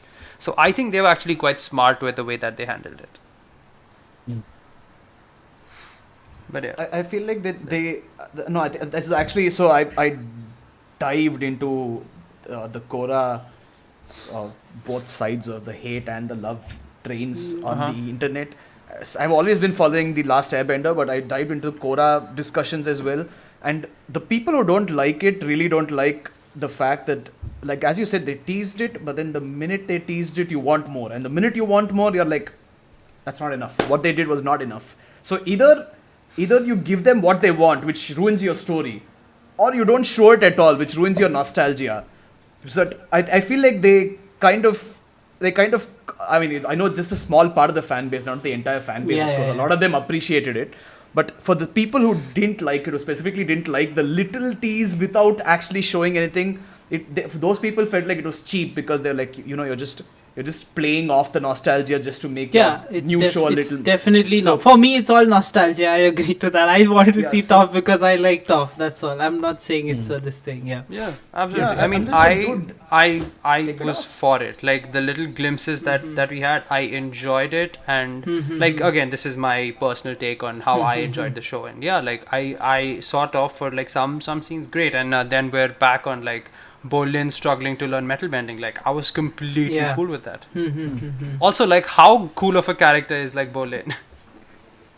I found Bolin annoying. He tried to be. Really? He Oh my seemed God, like. I really enjoyed him. Dude, He he's like a tried- he tried wannabe too much to be like Sokka. Sokka, Yeah, yeah. exactly. He's like a wannabe Sokka with his wannabe pet. you know. I mean, And okay. I missed Appa. Come on, like, ugh. Okay, Yeah, also sure. no, see, Appa was a lot more Here's- involved in the here's the story thing. than Yeah. her little Polar bear. Naga. Polar okay, bear, okay, no, yeah. see, I think one thing that we're mixing over is we're expecting the Last Airbender from Korra. Oh, which definitely, yeah. is It's a all false nostalgia. notion to go Yeah, with yeah. from the beginning. Bolin is not Sokka.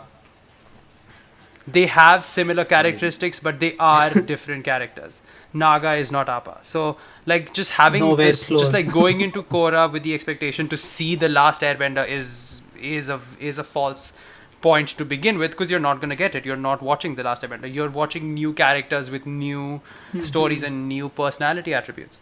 So yeah, and I think, like, to me, like, the character dynamics worked well. It made sense because these characters, they live in a modern world. They have different challenges, they have different upbringing. So like 100%, like Bolin and Mako, based on their upbringing, based on their history, Bolin is like, a nervous, awkward extrovert. That's who he is, and I think that got played really well. It was a lot of comic relief for sure, and like Mako was like the very polar opposite, which is also like, I think like a little like a little piece of like trivia. I think his Mako was named after the voice actor who played Iroh and like passed away.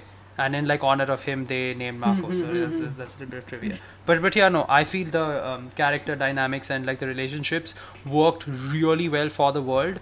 I think the characters specifically get hate because people who've seen the Last Airbender, they expect to see the Last Airbender characters in Korra. That makes sense. And which I just think is a false notion. No, but even if you take Mako as a character on his own, he's sorry, Bolin, not Mako. Sorry, Mako is fine actually. But if you take Bolin as a character on his own, I just don't see the charm of the character. It's kind of like it's too in your face, and it's just like I don't know how to explain it properly right now because it's like been a while. I can't give proper examples. But for some reason, I was just like, oh my god, get off the screen, dude! Let the other characters do something. Because he's just shown so. It's like Zenitsu from Demon Slayer. It's like Zenitsu for me. Okay. I got so annoyed. Have you never met a person in real life who is very like in your face? I have, very, but but there. Never this weirdly annoying. Right here, the one who's speaking right now. Not a big fan of him. I don't know, man. Bro, maybe you are that person, so you don't like what you see. Well. See, like, I think for like a big chunk, for like a good chunk of the show, I think Bolin was the reason why the team stayed together. Because anytime that there were like rifts between team members, it was like Bolin was the one like holding the peace and like, making sure that grudges and like disagreements don't lead to the team breaking apart. So Bolin was essentially like the social glue for the team, not to mention he was very, very useful in like a lot of the fights and stuff that happened, and especially when he developed lava bending, it went to a whole different level. But yeah, like Bolin was like honestly like the glue that held the team together, and at least for me, it was some pretty good comic relief. Especially when like considering how like serious some of the themes got. 1 second, something is buzzing like crazy on my table, and I don't know what. Yeah, sorry. I think the same could be said for Sokka as well, right? Yeah, but of course, Sokka plays a more important role in the whole story as well. But he does the same thing. Like comic relief level is much higher. Group, then he sort of plays the. He's thing funnier. About Sokka that I feel makes it different than Bolin is the amount of character development that was given to Sokka was on another level entirely. Because he started out as this sexist, like misogynistic asshole who got owned very, very quickly into the series. Yeah. All his ideals were broken very early on, and they made it a point to show Sokka, you are wrong, you're an asshole. And as the viewer, you were like, holy shit, he's treating women like an asshole. Okay, guys. What should be? It's not, What? I hate to interrupt, my camera is dead. So, like, I will just battery be a face. died? Oh, okay, we'll put a picture. It's okay. Yeah. Continue. Anyway, let's just go on. Yeah. Audio is going on, na? That's fine. Yeah. My audio is on. Don't. Yeah, bro, continue. Yeah, I think my camera can't record for that long. Oh yes, don't worry. I had the same problem before. But yeah. Yeah, go on. Yeah, so Sokka was like, it was very established. Like, okay, I don't know, Sid Jr., I don't know if you've seen this, but Grand Blue, for example, has this character who's... Okay. I just said Sid Jr., I didn't say Sid... Okay, Sid Jr., you are Sid Jr. I am senior in every way. Except age. These self-proclaiming people. Do you think I care about like becoming a shriveled prune? No, I don't. You're Indian, Sorry. okay? You respect your elder brother as an Indian with our family values. Well, I do live in Canada, You so But yeah, continue. no. Bro. Anyway, sorry. But you- yeah, that you that were saying? series called Grand Blue has Yeah. this lolicon character who's like obsessed with little sisters, and while a lot of manga and anime have like this radical okayness with sexism and pedophilia and shit like that, which gives it a really bad name. What they do in this manga really was like different because every character in the show mocks the hell out of him, lets him know that this shit is not okay, this is not cool, you're not supposed to be doing this. Yeah. And I feel like that's what happened with Sokka as well, where you know he goes to Suki and he's like, haha, you're a girl, and then she kicks his ass. And it's Yeah. immediately a shock to his character. He's immediately like, what the hell just happened? I got my ass kicked by a girl. And then she actually makes him dress up like they do, and they actually starts teaching him, and that immediately causes a giant change in his character from the start. And that just keeps getting better and better as he meets more people, and he realizes, like when he sees Azula, when he sees Tylee and all that, he's like, yep, I am weak. There's so many women who are much better than me. And you can see that character arc grow really well, but I didn't see that with Bolin. Hey, felt Bolin gets bullied by his it's like this, girlfriend, and then right? it just went. Yeah, What's- Bolin was just like this, and then it just went suddenly upwards when he got lava bending. Lava bending. Hey, but what's the? Okay. He went to the phase with his girlfriend. What's her name? One of the twins, right? twins, Eska the and twins, Desna. Yeah. Oh. But yeah, what we say? I think Desna was a guy, so Eska was the girlfriend. Okay. Oh yeah, one of them was a guy. Holy shit, I forgot. Yeah. I thought both of them were like twin sisters. Yeah. As you can tell, I remember many odd details from the show. Yeah. But no, okay. Like, see, I think what you're referring to about Bolin having like, you know, being a certain type and then just like shooting up, I think that definitely reflects Bolin's bending. Like in the beginning, he is an earth bender. There's only so much. Like he's a good earth bender. He's not the best out there. But the moment he becomes a lava bender, like he's better than most of the earth benders alive. So that I definitely see. But when it comes to like Bolin as like a character, like Bolin as like a person, I definitely see him growing with every season, because Bolin's challenges aren't like the challenges that that character struggles with aren't as in the forefront as they are with other characters. Like with Marco, we know that he's a character who is distrusting, and that's in the forefront. Like we know that that's who Marco is.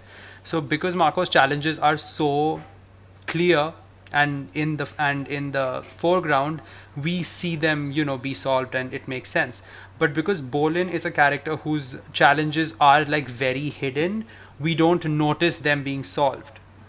But again, I don't think that takes away from the character who Bolin is. I think that just makes him that just makes him a lot more layered, because we as people, we don't wear our challenges on our sleeves, right? Like it's something we fight on the inside. On the outside, we're like a person who is like fine and who is functional and doing well, which we see from Bolin as well. We only see his like struggle and his like self-doubt in these like little moments, when most of the time when he's around people, we see him be like okay and he's good and he's, you know, functional. Because he definitely has, like, we see a lot of self-doubt that comes in him when it comes to metal bending, of how, like, you know, he just feels unworthy. How when he sort of joins like Kuvira, how he thought it was the right decision, but then, you know, it like comes back to like bite him, and then he has this whole arc of like how he deals with like regret and like, you know, building bridges that he burnt by joining this alliance. So we definitely see that from Bolin. We just don't see it at the forefront of who the character is, and that's just like reflective of how Bolin is as a character. So I mean, and I personally like enjoyed seeing Bolin on screen. Like it was so much fun. No, but the you say he's not on the forefront, but when you have him as one of the main characters, so if you're looking at the gang and you are following a similar format, I understand that the shows are different, but the formula you've opted for is very similar. So when you give that much character development to all your main characters, and then in the next iteration of the show, you choose to make something this subtle. It definitely throws off a lot of fans, at least, if not just ruins the experience of that character, because you're like, this is not what I expected from this series. This is not what I expected from these creators. I expected a lot more development. I expected a lot more detail, which I feel like is the problem I have with Bolin, because I'm like, I expected more. I expected a lot more depth to the character, which was being shown properly, which would make me watch it and be like, oh my god, yeah, like, this guy is still as important, even though he's shown to be useless. Because that's the same thing with Sokka. If you look at the world there, in Sokka is useless. He's just a guy who can throw around a boomerang. Nobody cares. But they make him such an important character, even though everyone is better than him. Even the But people people love better than him. him in some capacity. Like all his girlfriends were better than him. Like, yeah, I like definitely think that they could have explored like a lot of darkness with this character, and that I would have really like enjoyed like witnessing like some like darkness through like Bolin.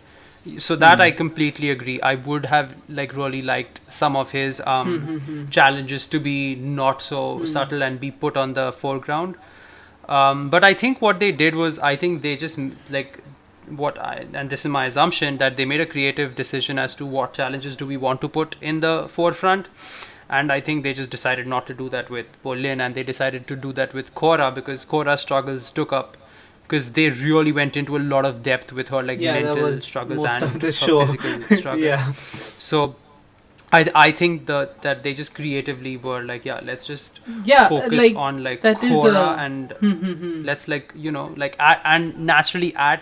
And just because like we like, as we spoke about it, as how we saw like such a good like representation of like PTSD and like like going through like trauma and all of that, I think we got to see that because characters like Bolin and like Asami took the back burner. I think if these characters were put in the front, we would not be able to enjoy that as much. But that's what Avatar, like, see, I like shows where they only don't show one character but show qualities of like other characters around them. They give equal importance, if not a little less. I wouldn't say equal, I guess, but you see more characters, like shows like Haikyuu and all we talk about, right, where we are involved into like every character's story. But like, Korra was mostly about Korra. Like Aang was... Yeah. It was a good amount of Aang, but it wasn't all Aang. Because you see so much Zuko, you see so much Katara, so much definitely not all Aang. Yeah, you see exactly. a lot of, like, the different societies, the different you see Zuko, Korra, you see all these worlds, It's not... that's what... So, and in Korra, it's like, okay, Korra, her struggles, her this. So, I think they changed the whole narrative that way, right? Where they concentrate on her and like... The rest were like not as important, I guess. Yeah. I think if the other characters were given solo episodes, like how they were given in the Last Airbender, like how Zuko had like moments with each of them, which was so crucial to their specific past. I think that would definitely have added so much more depth to these side characters, because to be fair, we don't know a lot about Bolin's past. We don't know a lot about Mako's past. We don't know a lot about Asami's past. Like, it's just like filled in with like subtext, but it's not enough. So that I definitely agree, that if these characters were truly given like some exploration, that would have like definitely have gotten a lot more people connected to like the truth of this character. So that I absolutely agree with. Also, Asami's dad's situation was kind of... I was like, are you... I felt like it was so obvious that I was like, is this like... Are you like insulting your fans? You think we're such morons that we don't see this coming from a damn mile away? I was very weirded out by that particular situation, because I was like, there's no way they're just going to make him evil, right? Like, it can't be this obvious. And then it actually was. I was like, why? Why would you take that? I mean, it made sense why he did it, but I was like, why were you trying to make it seem like he totally wasn't evil, and then all of a sudden you're like, he's evil. Bet you didn't see that coming. No, it was pretty obvious. Yeah. It was like, it was so obvious. It's like the recent episode. It's like watching Yola in April and the opening. Yeah, you're like, oh shit. Yeah, she's gonna fucking die. Yeah, we know that shit. Yeah, thanks. Make us watch 22 episodes just to wait for her to fucking die. Thanks. No, it's like, it's like, okay, this character has cancer, and you're like, oh my god, this character is going to die. And then through the entire series, they're like, the character is not going to die. The character is fine. And in the second last episode, they're like, look, the character is able to run a marathon. And then the last episode, they're like, yeah, she collapsed at the end of the marathon and died. I'm like, I saw this coming and you told me it wasn't going to happen, so what the hell? Yeah. That's true. That's it for. We can continue our Avatar the Airbender podcast episode if you want. I mean, this the flow. episode literally became like a Avatar, An Avatar episode. Yeah. And all because That's Audi literally hasn't what this watched Naruto. Yeah. No, but we can talk about other, like, if you still have some other things to say, we can continue for a while, but we can also talk about other anime you enjoy. Hey, talking about Avatar is literally a bad idea because Yeah. it will go on forever. We'll try to do another episode on it, and we'll have you on also for that. But I would Cheeky. love to rewatch. Yeah. both series. Rewatch, yeah. it'll be fun to rewatch. I don't think I I gotta will go on and disappoint on and the on and second on. or third Mhm. time. Yeah. But yeah, Sid Inferior, what are you watching right Yes, now? you What are shriveled current prune. shows you like? We look the same, so you're calling yourself a shrivel prune. No, Continue. you're like 1,000 years old. Anyway, That is so true. actually, Wow, one thanks show. for taking his side. okay, so the but one yeah. show that I actually saw, I would say the latest like anime I've seen is this anime called Ruby. Oh yeah, I don't know Yep. if y'all have seen it. yeah, but good shit. I know about this because of Reddit. Reddit, yeah. Keep RWBY, seeing right? Yeah, posts that on one. it Yeah, coming up on it. yeah. I I saw haven't it, seen I haven't seen a lot. I know it's based off a game, and I've seen one episode, but my knowledge of it is not like that much. I think you are. I mean, I'm completely caught up. Okay, I mean, I am gonna say the first season, the animation is like quite janky and Yeah, I stopped watching. odd. Like it's not the best, but the animation definitely gets better with every season. And I mean, at least in this show, their storyline is very, very strong, and that is something I really enjoy about it. Like it's a really strong storyline. It's an American anime. Yeah, Yeah. it's like an Avatar. Yeah. I think it's by this studio called Rooster Teeth. I think they are the one. Yeah, Oh, Rooster Rooster Teeth, Teeth, yeah, the yeah. freaking organizer. Oh, okay, yeah. Mhm. Yeah. So Rooster- yeah, that's that's the show I saw. That's the last anime that I saw. I think I just recently finished watching the latest season, like like a week ago. But yeah, so like that's definitely and like that anime has a ton of like amazingly choreographed action. Like Okay. it's so well done, and that to me is a very like I will watch good action, sometimes even at the cost of a bad story. You say that as a writer yourself, huh? I do. Okay, see, like Oh, so, we have uh, guilty pleasures. Yeah, it's like me with cyberpunk stuff, right? The same way you with like action scenes, I'm Oh guessing. my god, you Yeah, with like- cyberpunk stuff is it's just so frustrating. Hey, it's just cool as shit. You're like, yo, watch this shit. I'm like, why? Cyberpunk. Yeah, Like, it's anything fucking else? cool. Cyberpunk. Well, Like, dude, can you literally any other show? I'm like, hey, I like this show. You're like, oh, this sucks, dude. The animation is so bad. Oh, this is so bad. And you're like, cyberpunk.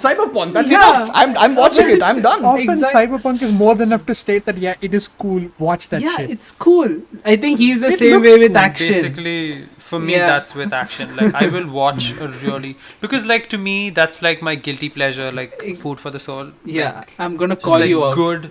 You like the choreographed. Fate series, you like the Fate series, which I do not Okay, enjoy okay, because okay. it's the same shit again and again. Let me explain one thing. The fight scenes in Fate series are stunning. Oh, The like, camera yeah. movements, the particle effects, the like the strategizing. It's beautiful.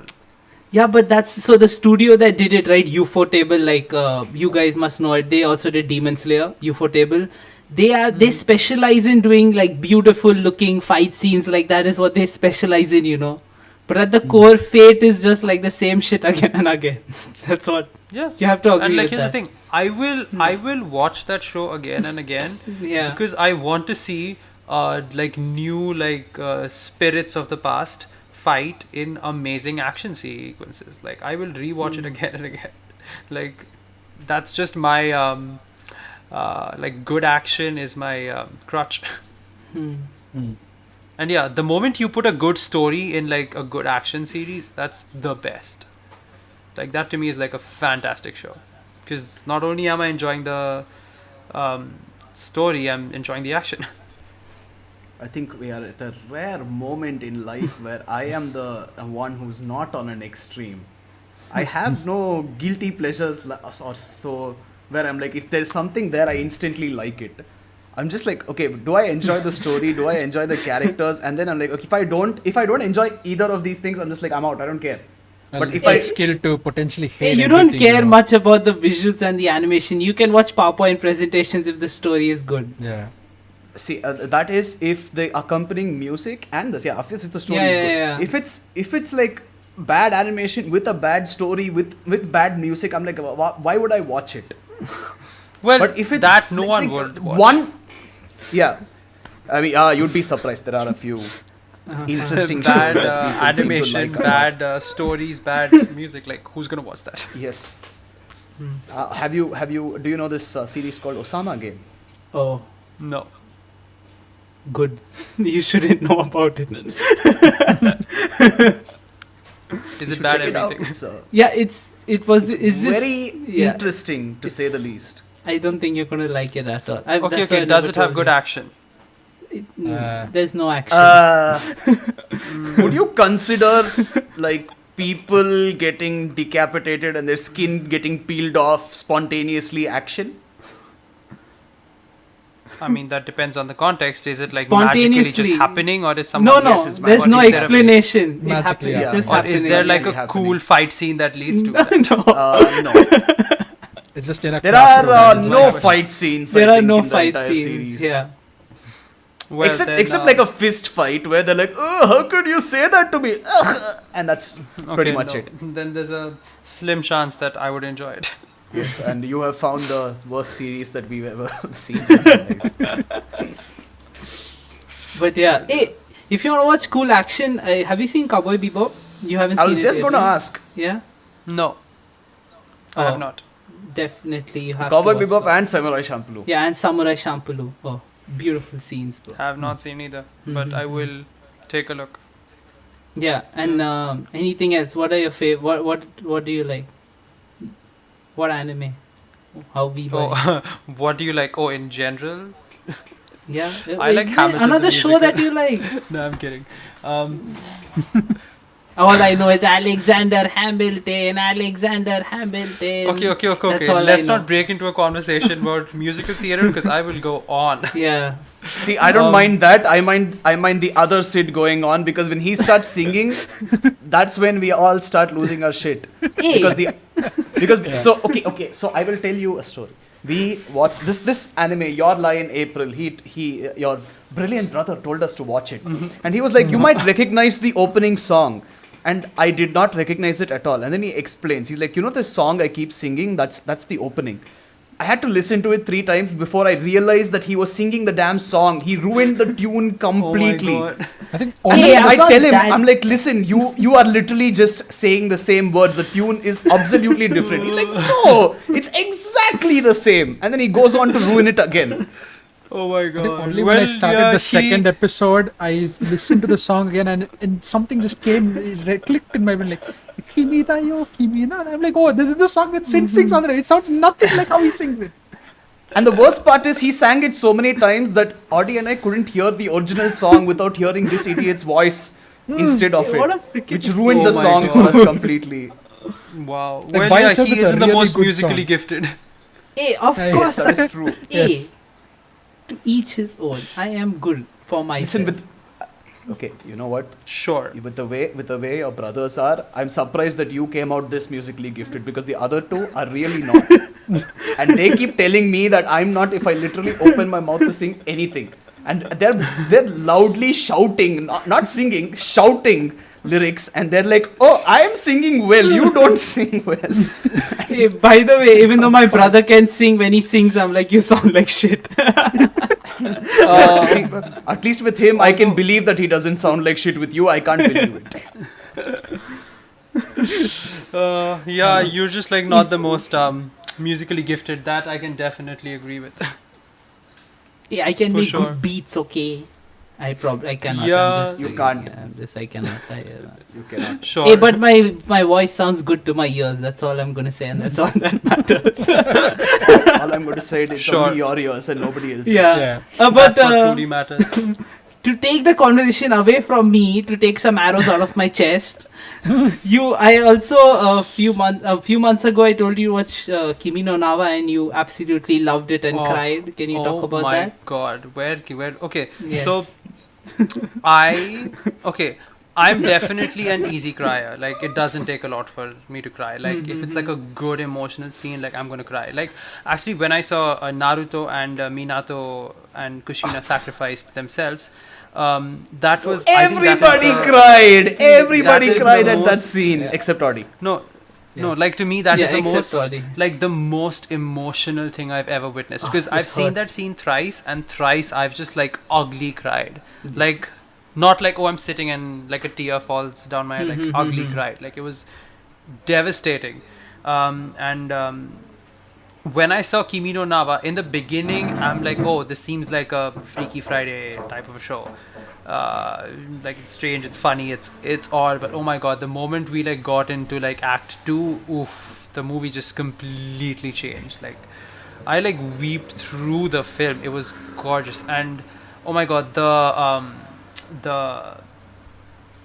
environment, like the background, oh, it's stunning. Like, ever since watching that film, like, okay, I haven't had like a strong desire to like visit Japan, but ever since watching that film, I am now like, I have to go and do like a route and go to every Converted place him, that boys. I went to. converted him, boys. Holy shit. Because that like quaint little, like, you know, Gulf side village is just is beautiful. And oh, the night sky. I could go on and on about the things I loved about that film, but Although you did remind me when very soon after that part you were talking about in Naruto, there is an episode, the only Naruto anime episode that I prefer over the manga, where Naruto beats Pain and then he's stumbling back and he's falling and Kakashi grabs him and takes him back, and then, you know, everyone is looking at him, cheering him on, and Sakura punches him and Hinata hugs him, and he sees everybody who died come back, and you know, Hiruka is just standing there like, oh my god, everybody used to hate you. And I was like, every time I watch that episode, I'm like, I can't deal with this. Yeah. I have to. That was, man, Naruto had some moments. But yeah, Kimi no Na wa, my god. You should also watch Weathering with You, which also has some good emotional scenes. And Your Lie in April, because you will definitely cry in the end. I was also like, Oh, I really told him, yeah. Like, borderline dead inside. dude, he plays. He's a musician. He plays the piano, and Ah. he's an emotional person. He's gonna love Your Lie in April. Yes, oh you my will god, love just it. like look at this, my child back there. Do you see it? Barely. That's his keyboard. Yeah. That's my keyboard. That's what I play all the time. Oh, you should definitely watch Oh, Your yeah. Lie in April. Yeah. I mean, don't blame us when you get really depressed and you don't want to live anymore, because that's what happened to me. But you should watch it. Yeah, no, when we Okay, first wow. saw the anime, it Disclaimer. was like, oh, it looks so beautiful. Oh, we'll actually have fun watching it. And then we get to like the 6th episode, like, hey, this is not exactly fun anymore.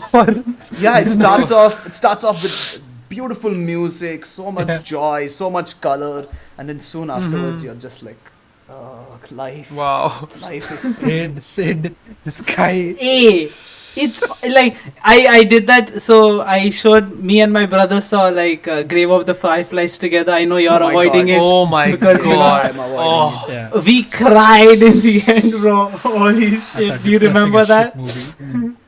Grave I of the did that with Fireflies everyone. is- Yeah, I did that with him. That With is Audi, I something, did man. Anohana, and Audi also cried during Anohana. I mean, Grave of the Hated Fireflies, Anna. I actually almost saw it long before I met you, with Niranjan actually said. Oh yeah, Niranjan. Yeah, of course. Okay, I was watching he was watching it, and I entered his house at that in the middle of the movie, and I was watching something, and I didn't understand what was going on. And then later he's like, "Oh, I think she's gonna die." I was like, I'm not too emotionally invested into the story, but I'm going to get out right now, because if I get any more invested, I'm dead. I just refuse. Yeah. It's like that movie with where the dog dies, which everyone likes. What's that movie? John Wick. Not John Wick. Wick. Marley and Me. I have never watched Marley that and Me. movie. Oh my god. Oh my god. Which one? Yeah. Marley Marley and and Me. Me. Cried Marley and so Me. hard Yeah, in yeah. Marley and Me, man. Oh, I wept. Yeah, and it's a Labrador, and I just look at Yeah, my that is fat so- lab sitting over here. I'm like, nope, not gonna watch that. Nope. Oh. Yeah, they really. but honestly, like going off on a tangent, like every like Studio Ghibli film I've seen, I've fallen in love with. Oh, bro. Like Ghibli is. I haven't seen one that I haven't liked. And actually early on, one You movie should that see I some. saw very early on was The Secret Life of Arietti. Oh, dude, yeah. That And- is legendary. Oh Yeah. my beautiful God. film. Like that first scene where like the leaf Yeah. moves and like we see Arietti She's down little, there. yeah. I'm like, oh my god, she is Yeah, beautiful. Arietti is amazing. Yeah. Like it's amazing how with such simple animation and like her face is not like super I detailed wouldn't or call it anything. simple, but sure. No. By like simple, I mean that the face is not like super detailed, but Yeah, still but, like the like, beauty that you know, you can he- see in yeah. that character is It's amazing. See, Miyazaki never repeats an expression, like a character's face expression. Usually, when in normal anime, if you smile, it's always the same smile. If you're saying "oh," it's always the same "oh." If you're shocked, it's always the same Oh. shock. Miyazaki's characters, he never repeats expressions, and that's what makes it so beautiful. I don't know how he fucking does it. He's a crazy person, What a but yeah. gorgeous So show. wait, man. every It's smile stunning is show. different in Yeah, depending on the situation. It's not the Huh. same like frame that he's using. Yeah, exactly. God damn. Yeah, it's stunning, man. It reminds me of like Ponyo, because they show Yeah. Ponyo smiling and being excited at every single little thing. So now just knowing fully well that he took so much effort in creating every single Yeah. frame and everything was unique, it just makes it even better. It's beautiful. Again, I would like to gorgeous, mention that if you don't really have that much attention to detail when it comes to animation, you might not notice it. So Sid might notice it, like Sid Senior might notice it, but we might just be like, "Hey, he's smiling." Yes. Yes, he's smiling. Well, yeah. But I was yeah, just too it's stunned fucking- by the that's a visuals to be smile. like, yes, all these things are unique over here. Yeah, Ghibli is beautiful. But yeah. It's so gorgeous. It's- Cowboy It's- Bebop it's and amazing. Samurai Champloo, you should definitely watch those Yeah, you beautiful should fight scenes, definitely. beautiful music. Yeah. Oh yeah, And like you to me even music is a big thing. Like Oh. good music. That's actually another reason why Kimi no Nawa was like Oh, was made dude, so Rad much Wimps. better. Oh, Rad Because Wimps! The Oh my god! soundtrack is beautiful. I knew it. He would get hooked onto it. Ah. I kept telling Like, you for the years, soundtrack right? was Yeah, I was like, dude, gorgeous. I will link you this album now. You'll need it after you watch the film. Like, oh my god, what a beautiful soundtrack. Yeah. Like it added so much emotion to the entire show. Yeah. Like it framed the show so It well. carried the show for. I think Yeah. without sound, the show wouldn't work. Yeah, for me, sound was the most important thing. So yeah, I would say music is like a big thing as well. I hate Rad Wimps so much. Yeah, didn't you go on like this for months where you used to just listen to the album over and over again? And they had a goddamn recording live in front Yeah, of a the theater orchestra. in Japan. Yeah, Oh yeah, my yeah. god, Oh. have mercy, Christ's sake, dude. I was like, what the fuck? Please spare me. I can't take it anymore. Stunning. Yeah, Oh. that is true. But yeah, speaking of music, like, what did you really like in terms of music in anime? Like, what stands out to you? What are your favorites, Chiki? Talk about. Like my favorite like anime songs. Yeah, like, what kind of music do you like? Hey, you definitely should not answer this without watching Cowboy Bebop. Without watching? Cowboy Bebop. Oh yeah, you should. No, but based on what he's seen, you do like Ichibyou No Refrain, right? You know that's a fucking amazing. Oh my song, god, right? yes. Yes. God damn Please talk to Audi about why. I He mean, says it's okay, annoying. okay. Yeah. Okay, here's the thing though. A lot of the music that I was like a lot of the anime music that I was exposed to was because of my brother. because he introduced me to it. So he always had a perception of where he'll claim that something is good before I see it, so I go in expecting it to be good, which is a bit of a bias to go in with, but that's how it went. But yeah, like, oh my god, like, Yeah, but still. But like, often, like, even if it's honest- bad, you still think it's bad after. Hey, but even we if you- told Audi it's good for like years. It's the same, but Yeah. you still liked it We on were your talking own. about for a literal decade before he Yeah. watched it, and he was like, Okay. "Oh, this is annoying. Okay. Her voice is so annoying." I forgot to say this Like, the last honestly- time, but I'll say this now since I have the time to say it. Yeah, sure. every save your ass now. every single time the song came up on, we'd come on calls every night on Discord, and they'd play the song. And every single time they'd sing it in their voices, and I just think of their voices every time I heard this intro.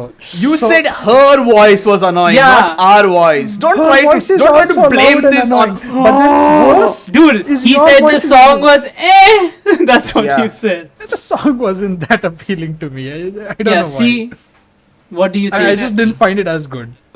Keep Or just like the for- guy who like, probably for looked at the me- Beatles and said, "Nah, they're not gonna work." Yeah, but yeah, what do Oh you? my God. What are you saying, Chiki? Continue. I mean, Talk to for Audi. me, like just like Get Backers in general, for me is a very nostalgic show. Hmm. Just But Get because I Backers is just not- 'cause I saw it's- it it's as like not like nostalgia for me because I watched it like a month back. Because you're a moron. But point yeah, being, I like, like again, definitely even like last time I also said if this was something I had watched earlier, then I would have enjoyed it more. I would have enjoyed a lot of aspects more as well. I would have been like, okay. I would have remembered it as like, oh, it had the best animation ever, and then I came back watching it as like, it's PPT shit. Who knows? Maybe Hey, Get Back The was nostalgia had a factor is beautiful there. story with Yeah, beautiful with music. beautiful- I don't. And there's a disagree that lot it's a of good character It is a development. good anime. Yeah. It is Hey, good. as a- You as said, also- "Oh, this character." and even like the fight scenes were so good. I know, right? Yeah, the fight scenes were pretty. Like it fills all the buckets, and yeah, like for me, Get Backers is definitely very nostalgic, because of which Ichibyou No Refrain is a very nostalgic tune. Actually, another anime that comes to mind when I think of good anime music was actually this anime called Guilty Crown. Oh And, yeah. Oh shit. I don't Of think course. Audi's This is watched from, Guilty like- Crown. Yeah, but bro, you know what I'm talking. A while ago, and I'm out of this conversation, boys. That music is too beautiful, dude. Holy shit. out. it is gorgeous. Like Yeah. never have I seen Yeah. like like with Oh. with Guilty Crown, I actually first fell in love with the music, and then I started watching the show. Exactly. It Guilty starts Crown was- off. at that time was like the saddest shit I've Oh, I've yeah. ever seen in my life. It Oh, hurt, dude. it's very It depressing. hurt so bad. Yeah. It's another depressing anime. But No, you won't like it. It's shonen as fuck. You won't like it's it at all. so good, man. Like the music is so beautiful. That's definitely one instance where, like, oh my god, that I just remember like anime music just being so Yeah. like They amazing. used to play it at these really like intense moments, you know, and you're like, Oh, fuck. my It God. If it's good, starts I can off. And there's try watching even- it. Yeah. Even. And there's even this like moment where she's like at like the top of the tower, and she Oh, has to yeah. like sing to like save these people. Yeah, Oh my god, yeah. I had goosebumps. Yeah. Yeah. I know And like that even scene, after I yeah. saw it, I like when I used to listen to that I'm getting song. goosebumps right now. I know. It was just like It was such a crazy. good show, man. Dude, It I was beautiful. mesmerized. The first episode, it starts off with her singing, you know, and I'm With like, her singing, yeah, Oh yeah. my god. I was like, Yeah. what the fuck? This is beautiful. It blew my mind. Like, I'd never seen like- anything like that at that point. Absolutely, man. Like Guilty Crown is like is so good. And also very nostalgic, but like amazing. What stunning music. Yeah. And like definitely. and like I don't know how like that animation has aged, but then when I saw it, I'm like, this Yeah. animation is beautiful. It was is beautiful absolutely for that time. Yeah. stunning. Even I haven't I seen. actually don't remember enough to know if the animation and the overall story will still hold up today. Yeah, I remember, that I remember yeah, that I'm parts not of too it. sure. I remember like the main Yeah, even I parts, but I remember- don't remember the whole Yeah. thing in a The flow. music You know? stands out the most. Everything else Yeah. is a blur because of the memory. Yeah. Like I don't even remember who like the main guy is. If I'm being I don't honest. know. I But know Inori. like- Yeah, but not Yeah, the main yeah. guy. That guy. But like I like remember the scene where like Inori and the main guy are like both falling, and he like reaches into her and like pulls out this like weapon. Yeah. Oh my Yeah, And god. like Oh, that yeah. scene was gorgeous, like with all these like particle effects just like flooding out. It was such a beautiful scene. Yeah, God. that was 2011. Wasn't that also the show where the I think Inori is like helping this other, I forgot the other guy, the leader of The guy, I think his name This was thing, Guy. Yeah. I forgot his The name, white-haired, And- long white-haired guy. and she was like helping him Yeah. because he was like going through like immense psychological stress, and everyone thought that they were, I don't know, like making out or something. Yeah, in the room or some shit everyone like that. that thought they were Yeah. together. Yeah, Yeah, dude, that show was damn, like, that show. oof. Fuck. that's a fucking was- throwback. Yeah, Very interesting show. my But God. yeah, Looks Well, like Out on Odyssey. Netflix actually. or Oh. you should check it out. Yeah, You should see it, man. Like, oh, it's so good.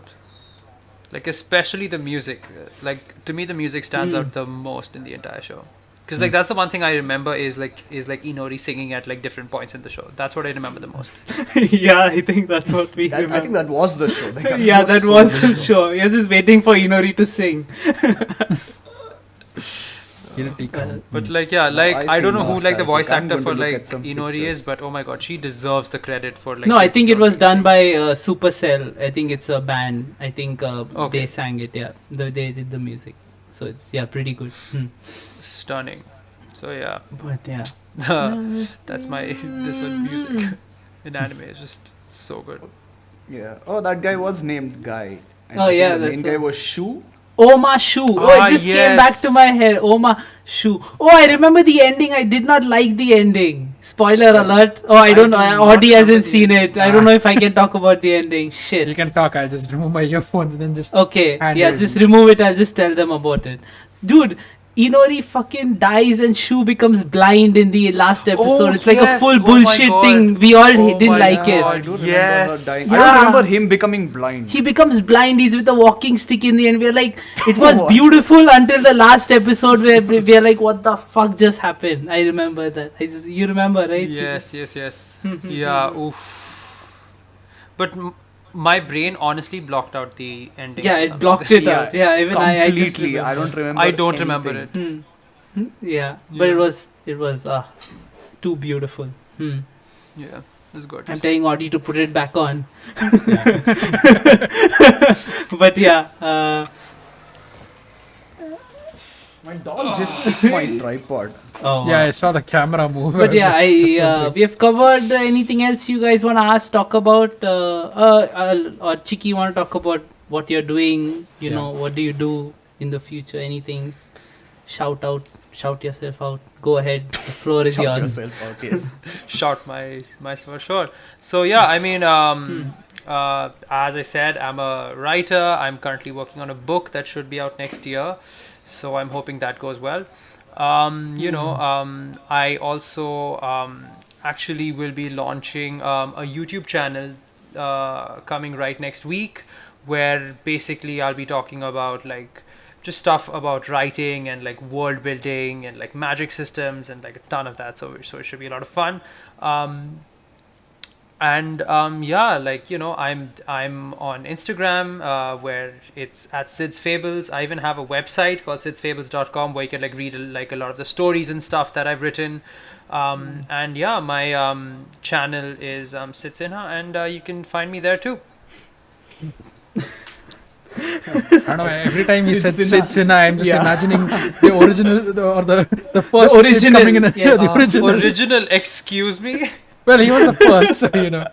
I just imagine him He coming in was and taking A. away everything. Like, yep, it's all mine. Sid Sinha, yes, I am. Oh the my hero. god. What? This is like what? a really funny story.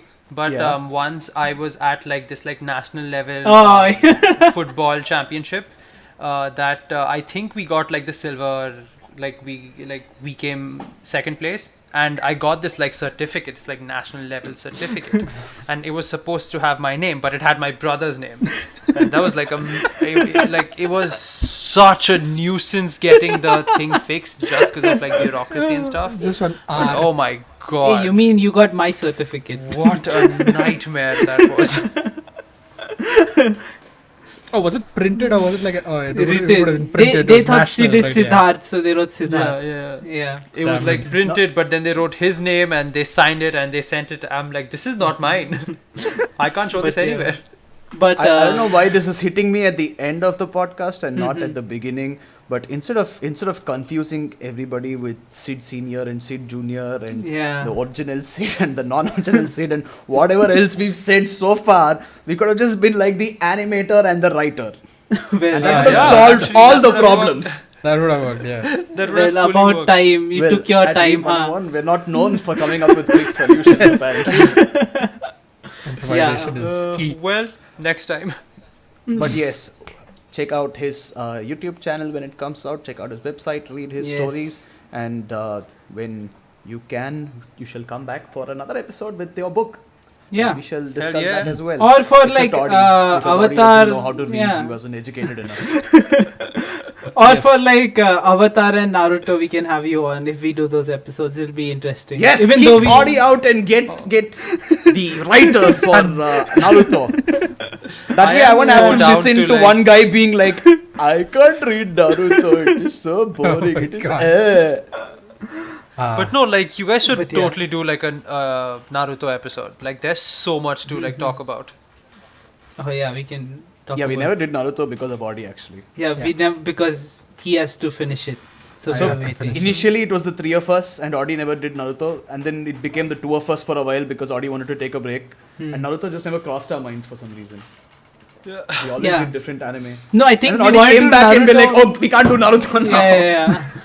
No, I think we wanted to do Naruto properly because there's so Yeah. much. So we are like, let's take our time with it. But yeah, we can do it. Let's see. Yeah, it was We'll also have- like the beginning, right? Naruto is yeah, like yeah. It's our beginning. Genesis, Yeah, as yeah. the animator would like to say. Absolutely. Yeah, but that's it's a good one, boys. Yep, and it's a pretty long one. What are we at? We're at Almost 2 2 hours. 2 hours, Wow. yep. Well, Oh wow, I- that was a Yeah, I but want to then- faff longest around for episode 5 yet. minutes because we're at 1 hour 55 minutes. Might as well make. No, okay. But yeah, that's it for this episode. Check out the writer Sid with all his links. We shall put it in the description down below, and you can check it out. Don't expect a lot because like 3 people watch our podcast, so yeah. not very helpful in that way. But hey, it's still 3 people. yeah. Hey, we got a And, ton of views yesterday. Also, yes, shout out to Reddit because I put up a video of us hating on Attack on Titan, and you guys really came through and gave us a lot of feedback, gave us a lot of likes. So shout out to r/Jaegerbomb and r/Titanfolk for hating on Attack on Titan with us. The ending was shit, and you know it. And we are also on Instagram and TikTok, and we put out videos every day, and we also have another YouTube channel called Weeb101 Last Take, where we put out smaller scripted content. This was, as you can see, very, very unscripted. We have a lot of scripted content over there. Yes. Talk about a lot of cool stuff.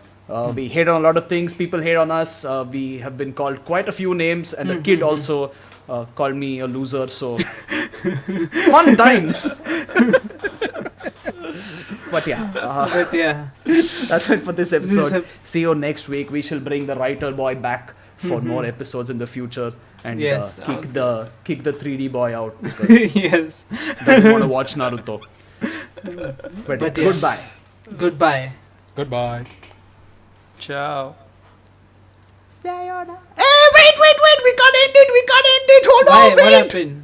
What are we gonna do next week, Sid? Oh, Oh, yeah. shit. We forgot Oh about that. shit. You Okay, stopped did you the guys recording? all end video? No, I No, haven't I stopped recording. My No, bad. I'm Okay, still yes. here. Okay. Go on. So next week we are gonna talk about. I already said it in the last episode, Yeah, you but already I said said you it, but still need to say it in this anyway. next week episode. we are gonna Yeah. talk about Bacano, and Audi has We're already gonna seen a talk few about episodes. Bacano. Yes. It It's is a not what we cool- think it is. Yes, Baka? sorry. No. I just wanted to make sure that Bacano. people remembered because Yes. I totally remembered and I Yes. wanted to make sure that everybody else Yes, also did. clearly. Yeah, Mm. and we have some interesting episodes planned after that. So follow us everywhere. Yeah, and now we can end it. Yeah, Yes, it's we too do. hot and I'm Weeb 101 sweating. signing off. Yeah. Next week is Bacano. Stop it. Cut.